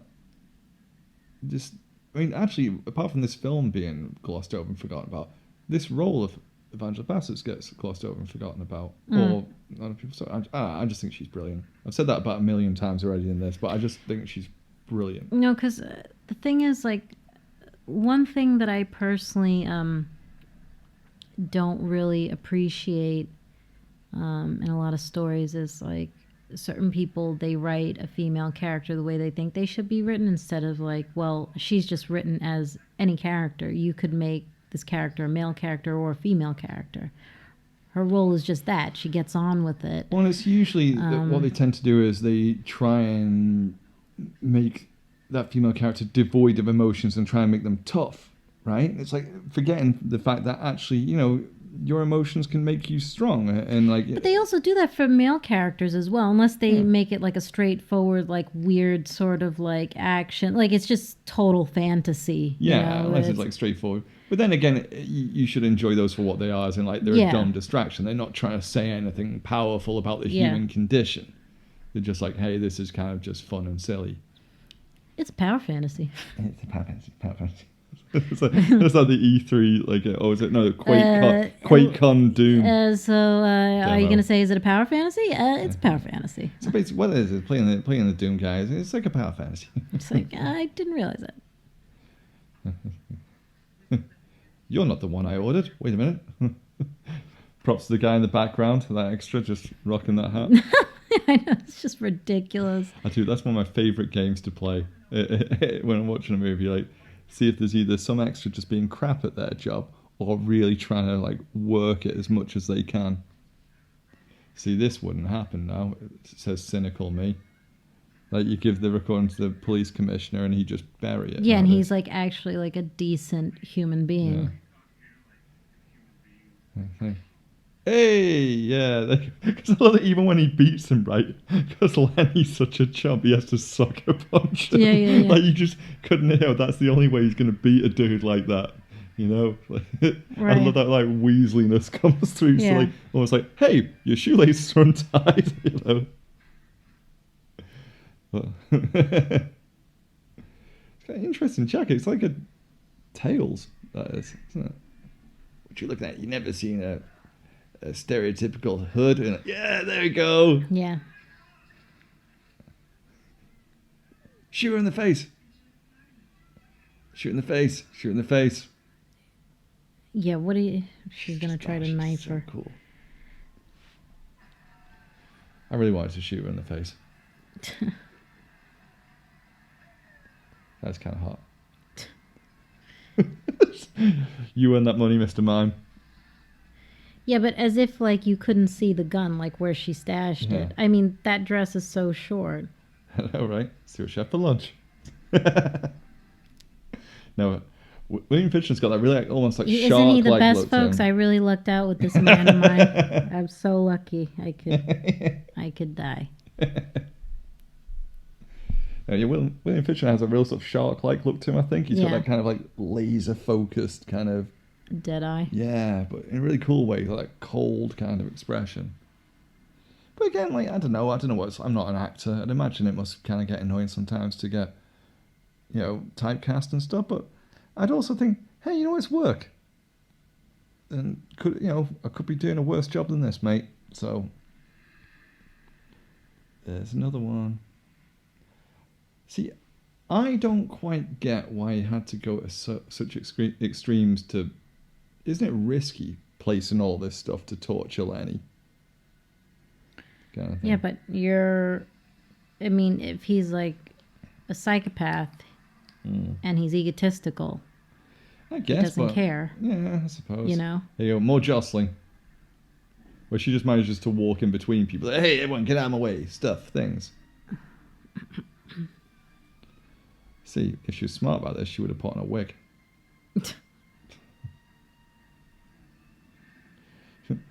I'm creeped out by a guy dressed as a Grim Reaper.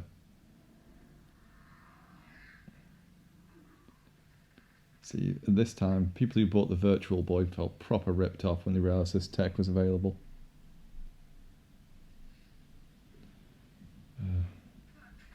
I hate champagne. Champagne. Champagne. Faith, welcome to my boudoir, or as I like to call it, the Love-nasium. Champagne.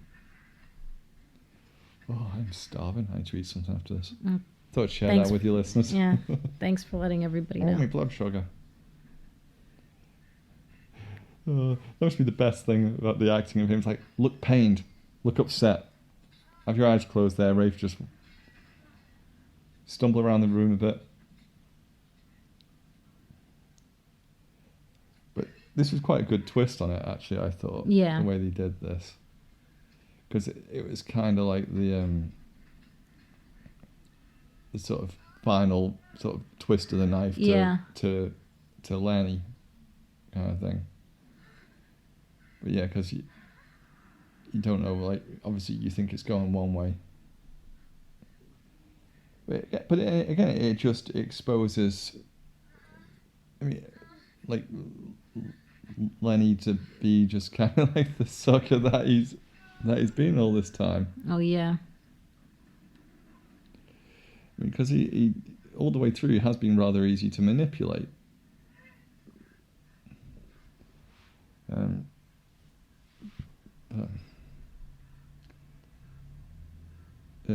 Yeah, no, I like this. It's a really cool detective story.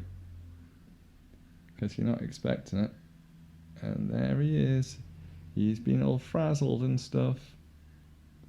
He's got permanent Ravo vision.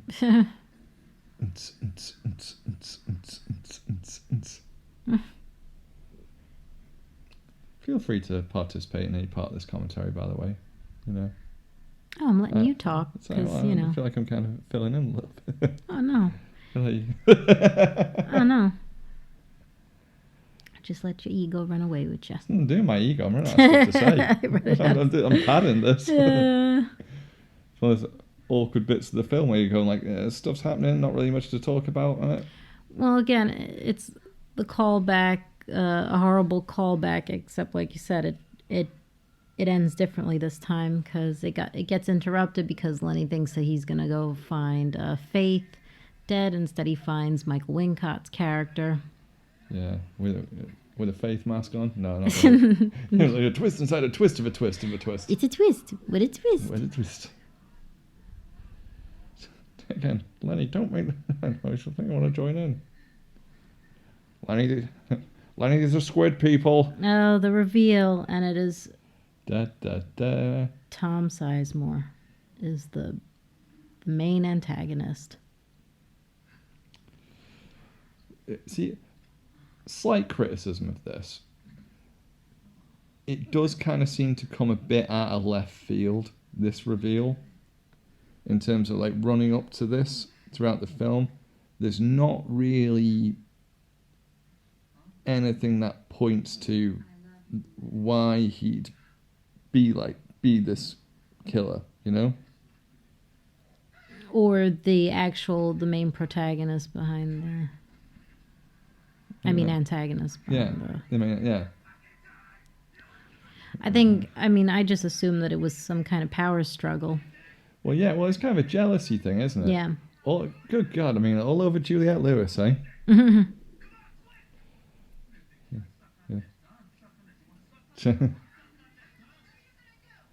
It's just, good God, back in the day when everyone wanted Juliette Lewis, and lots of people died. So yeah. Yeah, I kind of forget what Max is to them.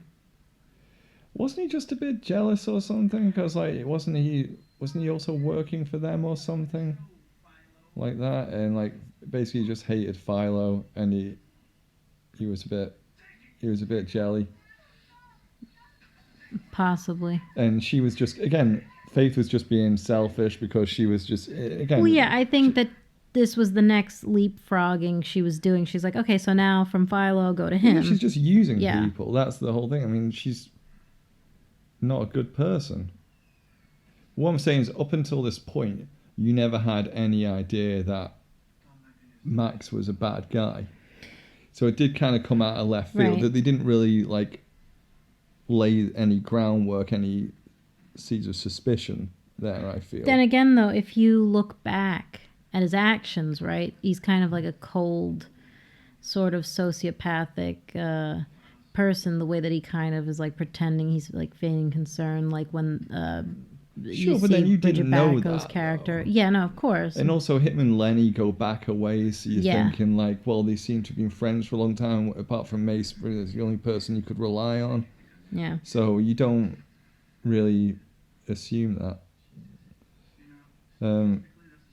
So this is kind of a bit like one of those ones where at the end you kind of get the whole, and this was my plan, where it wasn't really set up, and you got that with a few sort of, I'm trying to think of a thing to compare it to, like sometimes they did that in a kind of Murder, She Wrote kind of way, like you had no idea all the way through who it was. Diabolical. And then you get all the exposition at the end. Well, actually, since when they bought out my shell company, I had to do all this, and there was nothing to suggest that was there at all at the beginning, kind of thing. But I'm not. Look, it sounds like I'm nitpicking. So I love this film. It's great, but it did kind of come out of left field. This reveal, I think, a little bit. And if I was to do anything, I would have added maybe a scene or two where you look back. Because I think the best twists in any kind of film are the ones where you don't see it coming at all when the reveal comes. But then when you look back at the events of the film, you kick yourself because you feel you should have seen it. But then the way the narrative twists and turns, it's sort of like it puts the seeds there, but it diverts your attention away from it at the time. Those are the best twists, because you're like, of course. But I still didn't expect it. I mean, he is kind of... The only thing that's sort of telling is he's a bit sleazy, Max. True, but then again, so is Lenny. Yeah. So is a lot of people. I mean, you don't... The only person you see is, particularly, altruistic in any way in this, pretty much, is Faith. Everyone's kind of... not Faith. Mace. Sorry, Mace. Because everyone else is kind of just out for themselves, and the whole city's corrupted, and... everyone's stabbing each other in the back, or, doing whatever to survive. Well, the only other thing, too, is, it's the paranoia quote is the one it's like, how paranoid enough are you? Well, yeah, sure. Well, I mean, and, you have got that kind of, that thing where it's sort of it feels like the end of the world and stuff, and... Yeah. And it's interesting because there's lots of levels with it. Like Jericho 1's kind of involved in a way further than what you think he is. Mm-hmm. It's a great film, although it is. I just find Tom Sizemore with long hair very distracting. it's just hard to take him seriously. But, yeah, I don't know.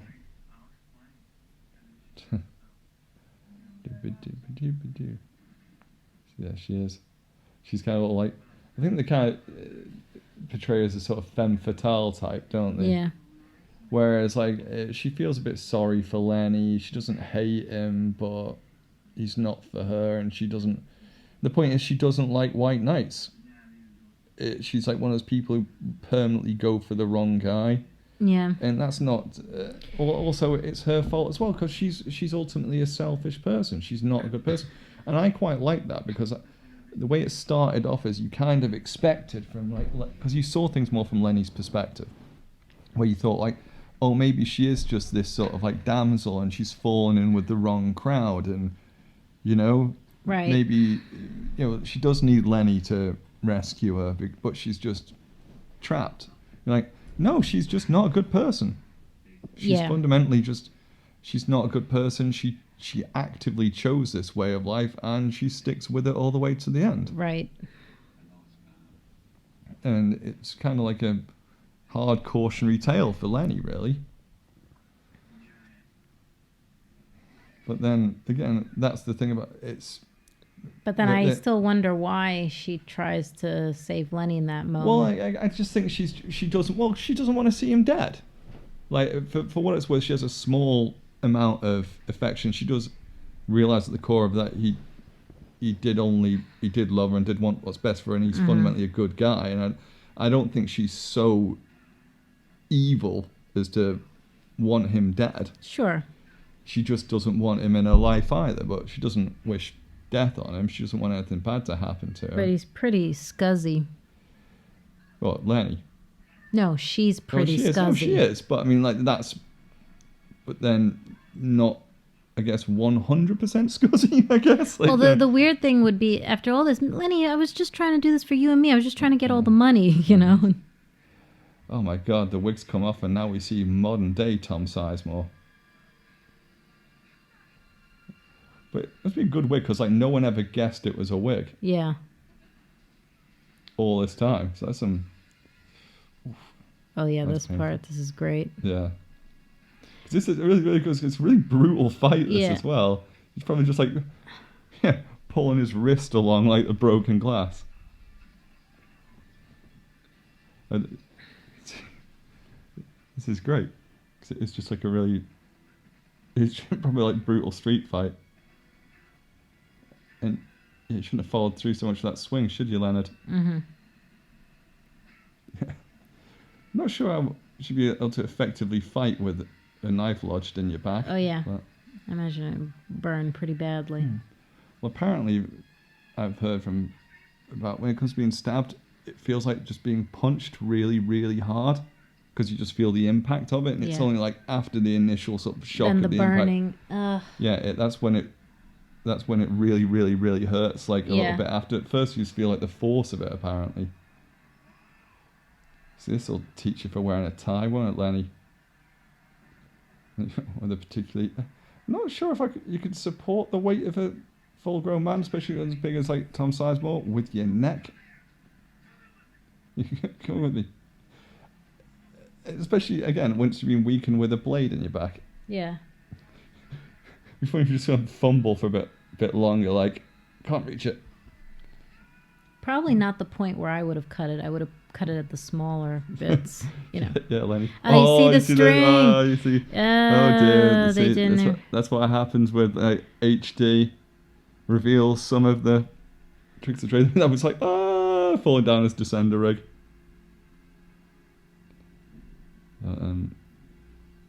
Yeah. Well. Yeah, I suppose that's the problem with HD. There are certain things which, lower resolutions hide certain sins. It's like, why are you crying, Faith? You brought this all on yourself. You're a scumbag. Yay, Skunkanancy. Skunkanancy, yeah. What was this? What song was this one? It's Selling Jesus, wasn't it? That was it. Lad I used to live with. You recorded a couple of songs for Skunkanancy. Oh, yeah. Back in the early 2000s. He said skin was really cool, Mm. apparently. Are they still together, or? I don't know. Don't know actually, because I mean, it's been. When was the last time they brought out any music? I mean, the thing is about bands like that, like really big for a certain while, like because I don't keep my finger on the pulse as much as I used to when it comes to like music. I go, what happened to them? You realise that actually they've been steadily performing for ages. It's just Right. they just haven't been in the limelight as much. But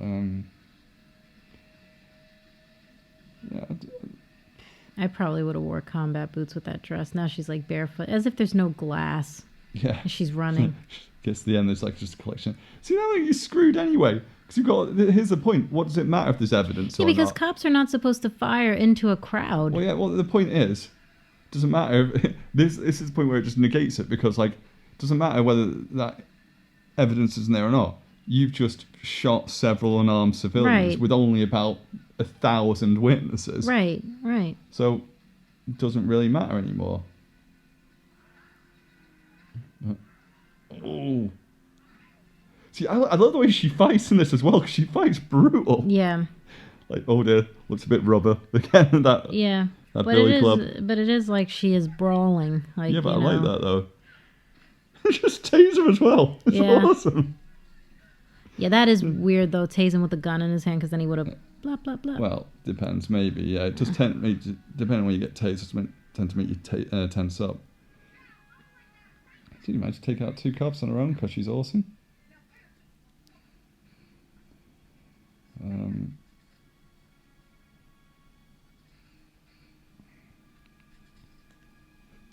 See, Again, she could have more just done all this effective. on her own. More effective than Lenny. It's like this whole movie could have been about her. Who needs Lenny?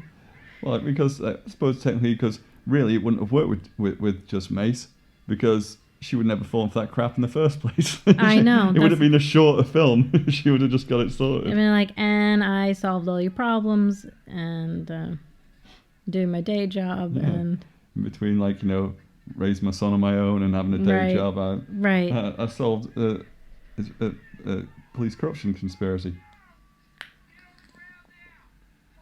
And of course, they have the story completely wrong. The SWAT team.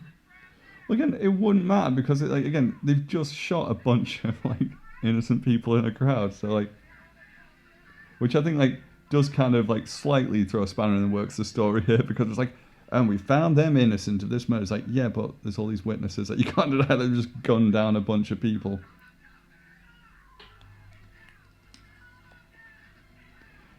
See, I remember thinking this was really harsh and shocking at the time, but Yeah. again, all the stories you hear over the years, actually this wouldn't have even got to that point. Nowadays, she would have just been shot on sight by holding a gun.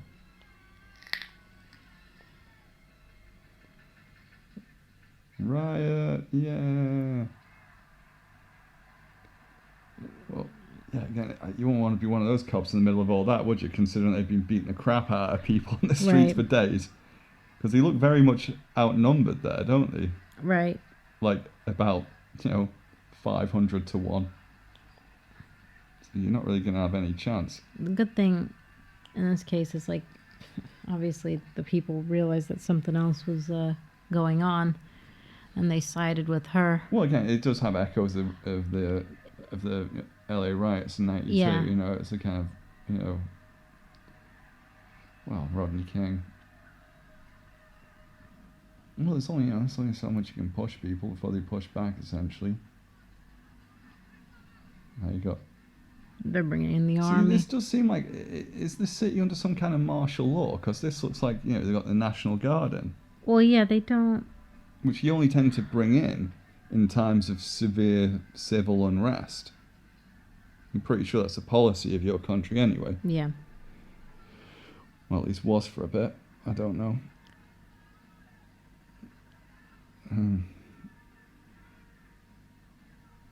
Oh.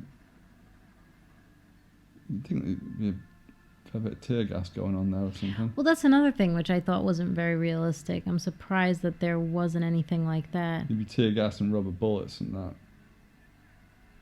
And you'd think there'd be more. And he just manages to find them in the middle of that.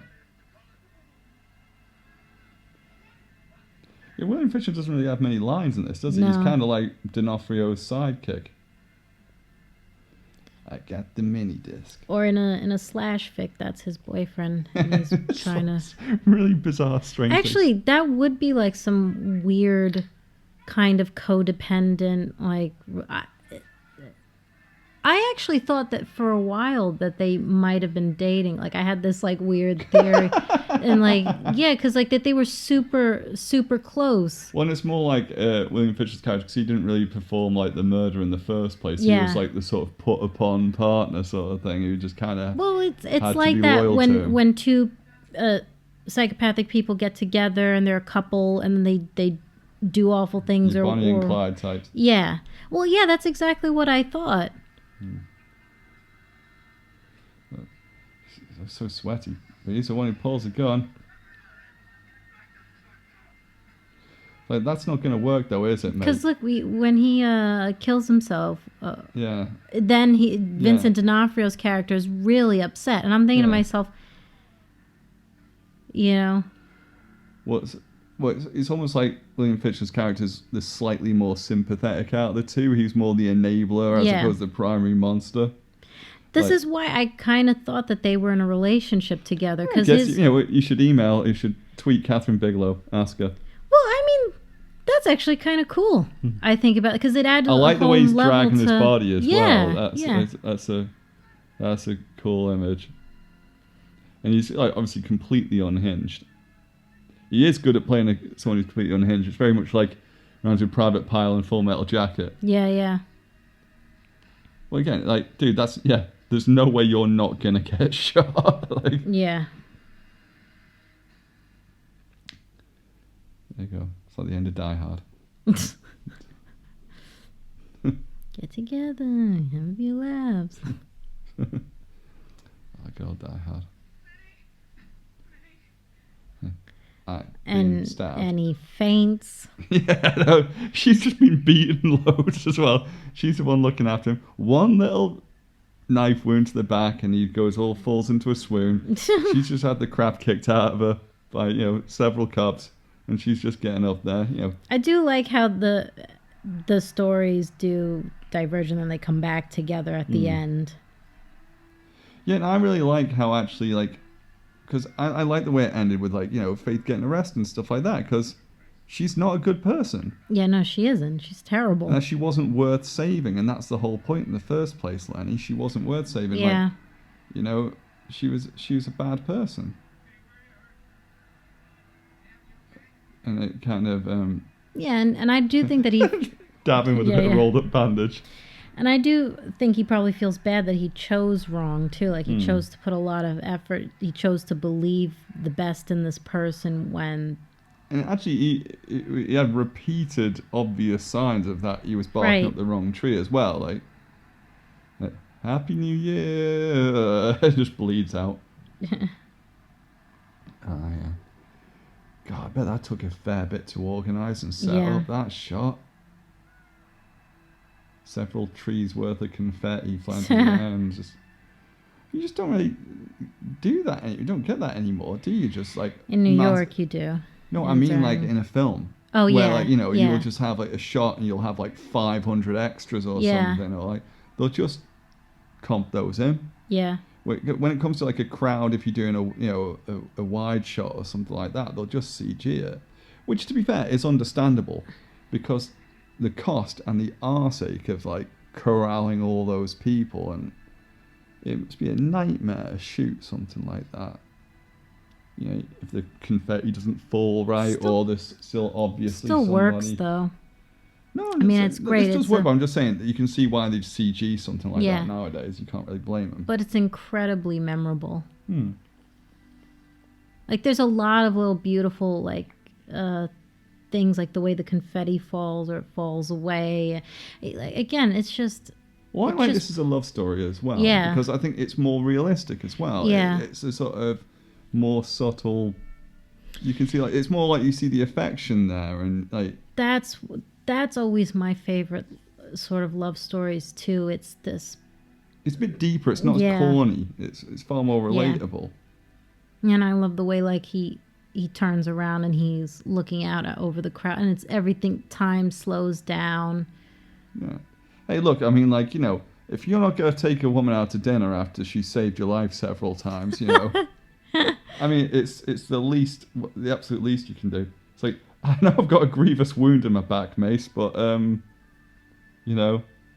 So apparently, I don't know how true this is, but in an interview, she said that when he kissed her, her knees kind of buckled. I'd be like, my knees would buckle too. I'd be like, prime of his looks there. But it's also he's getting his money's worth as well, isn't he? No, but it's brave. But I'm just saying, like, I think it's probably one of the best on-screen kisses, like the way that he Seriously, looks at her. He was well getting his money's worth in that. Yeah.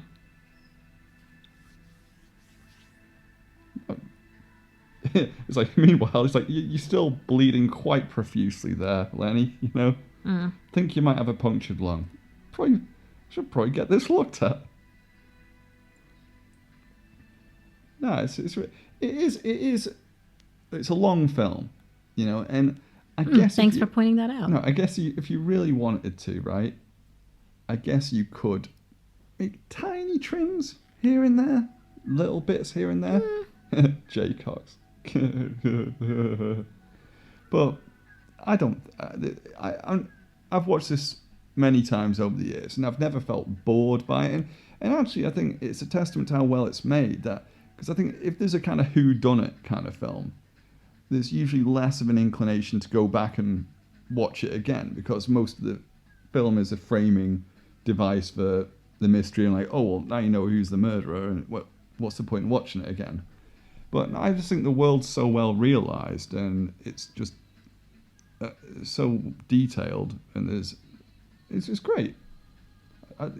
This is, if anyone asks me the definition of an underrated film, or a really good example of an underrated film, definitely Strange Days. Yeah, this always comes to mind. And again, like I say, the amount of people over the years who I know love the films and somehow like they haven't seen it, and everyone I recommend it to really enjoys it, and everyone says, how did I miss this? Well, again, like, I feel like HBO and Showtime and Cinemax used to be much better movie channels, because you used to get like all the films from like the 80s and 70s. It was just and the 90s. Now it's like, how many times can we show the Avengers or whatever new movie has come out? You know, it used to be like that on terrestrial TV. Yeah. It's like I was saying to you, wasn't it, about like the first time I saw the Terminator 2 director's cut was on like BBC, like, sometime in the mid-90s or something. And because but they used to do something like, even on regular TV, because we never had like satellite TV growing up. So like when I was a kid, there was only like 4 channels, and then like in the late 90s, I think came about Channel 5. But that was it. And so they just used to, like, random nights, they put a film on and stuff. And you just don't see that. It's so rare now that they'll just put a film on regular TV. Because I think, I suppose now everyone's got the internet, everyone's got streaming services. But here's the thing with streaming services. Sometimes you can't find these older films, because now everybody goes, well, who has the licensing? Well, that's what I don't understand about people go, well, who buys physical media anymore when you've got Netflix and you've got Amazon? Like, they don't have... If they had every film and TV show ever made and it stayed on that platform permanently, fine, I could see your argument for that. But there's plenty of stuff that, like, they don't have. Whether it's included for free in the services or you have to rent it. And because I'm a big film nerd anyway, a lot of those, they don't have all the extra features and stuff like that. And I want to watch my director's commentaries or my making ofs or the little featurettes. So I think let's say, look at vinyl, right? Right. It's an archaic medium for listening to music on, but it's still got its die-hard fans. It still sells plenty. Well, I remember like when they were like, oh, we're not going to make vinyl anymore. Then like a few years later, they're like, actually, we are, because people miss it. And then, like, even now, like, newer music, they put it on a record. So what was the point of that? Because it does have a unique sound to it.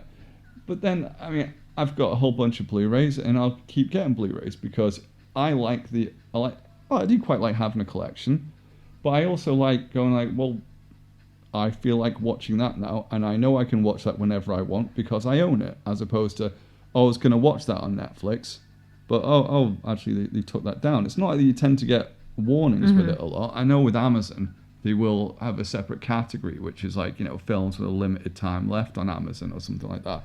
But it's not like they literally go, this will go off the platform next Tuesday or something. So I do definitely think there's I don't know. To me, like I can't see me giving up, physical media anytime soon. And even if if you're really into your films as well, what if you want to own them? Well, that takes up space. So unless you end up having something, if you're a mad film fan and TV fan, unless you end up having like, I don't know, like a 50 terabyte, 100 terabyte hard drive, then at some point you're always going to have to delete something or, you're going to run out of space. So, I don't know. That's why I got this on German Blu-ray. There's a few Blu-rays I got Australian as well, because it's the Region 2, Region B, whatever you want to call it.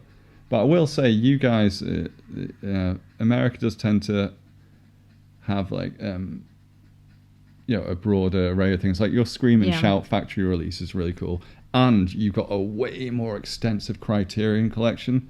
And Criterion Blu-rays are the best. Because even though it launched a couple of years ago in April, I think, Criterion UK, there's still not that many out. I mean, one of the few that I really wanted to get that I got was the Lone Wolf and Cub series on Blu-ray, and like picture and sound quality is phenomenal. Anyway, right, okay, that's the end of that. After a big rambling thing from me about physical media. That's Strange Days, a film that I think it's safe to say you and I are both extremely fond of. Yeah. And I don't know who the Gertrude is for the full Gertrude thing. So I tried looking that up and no one could find it. Then. So yeah, thank you for joining us anyway again, and Transatlantic Countdown to Cyberpunk. If you like this, please give the video a like and a share, and please check out the description for this week's featured artist and our Redbubble shop, etc., and Instagram and Twitter and blah blah blah and all that kind of obligatory stuff. Okay, so we will see you next week, I suppose. So it's bye from me. And stay connected, and also bye from me. Stay connected and also bye from me. We're so good at these outros. We're amazing. Bye. Bye. Support the cyber revolution and look great while doing it by checking out our Redbubble shop down in the description.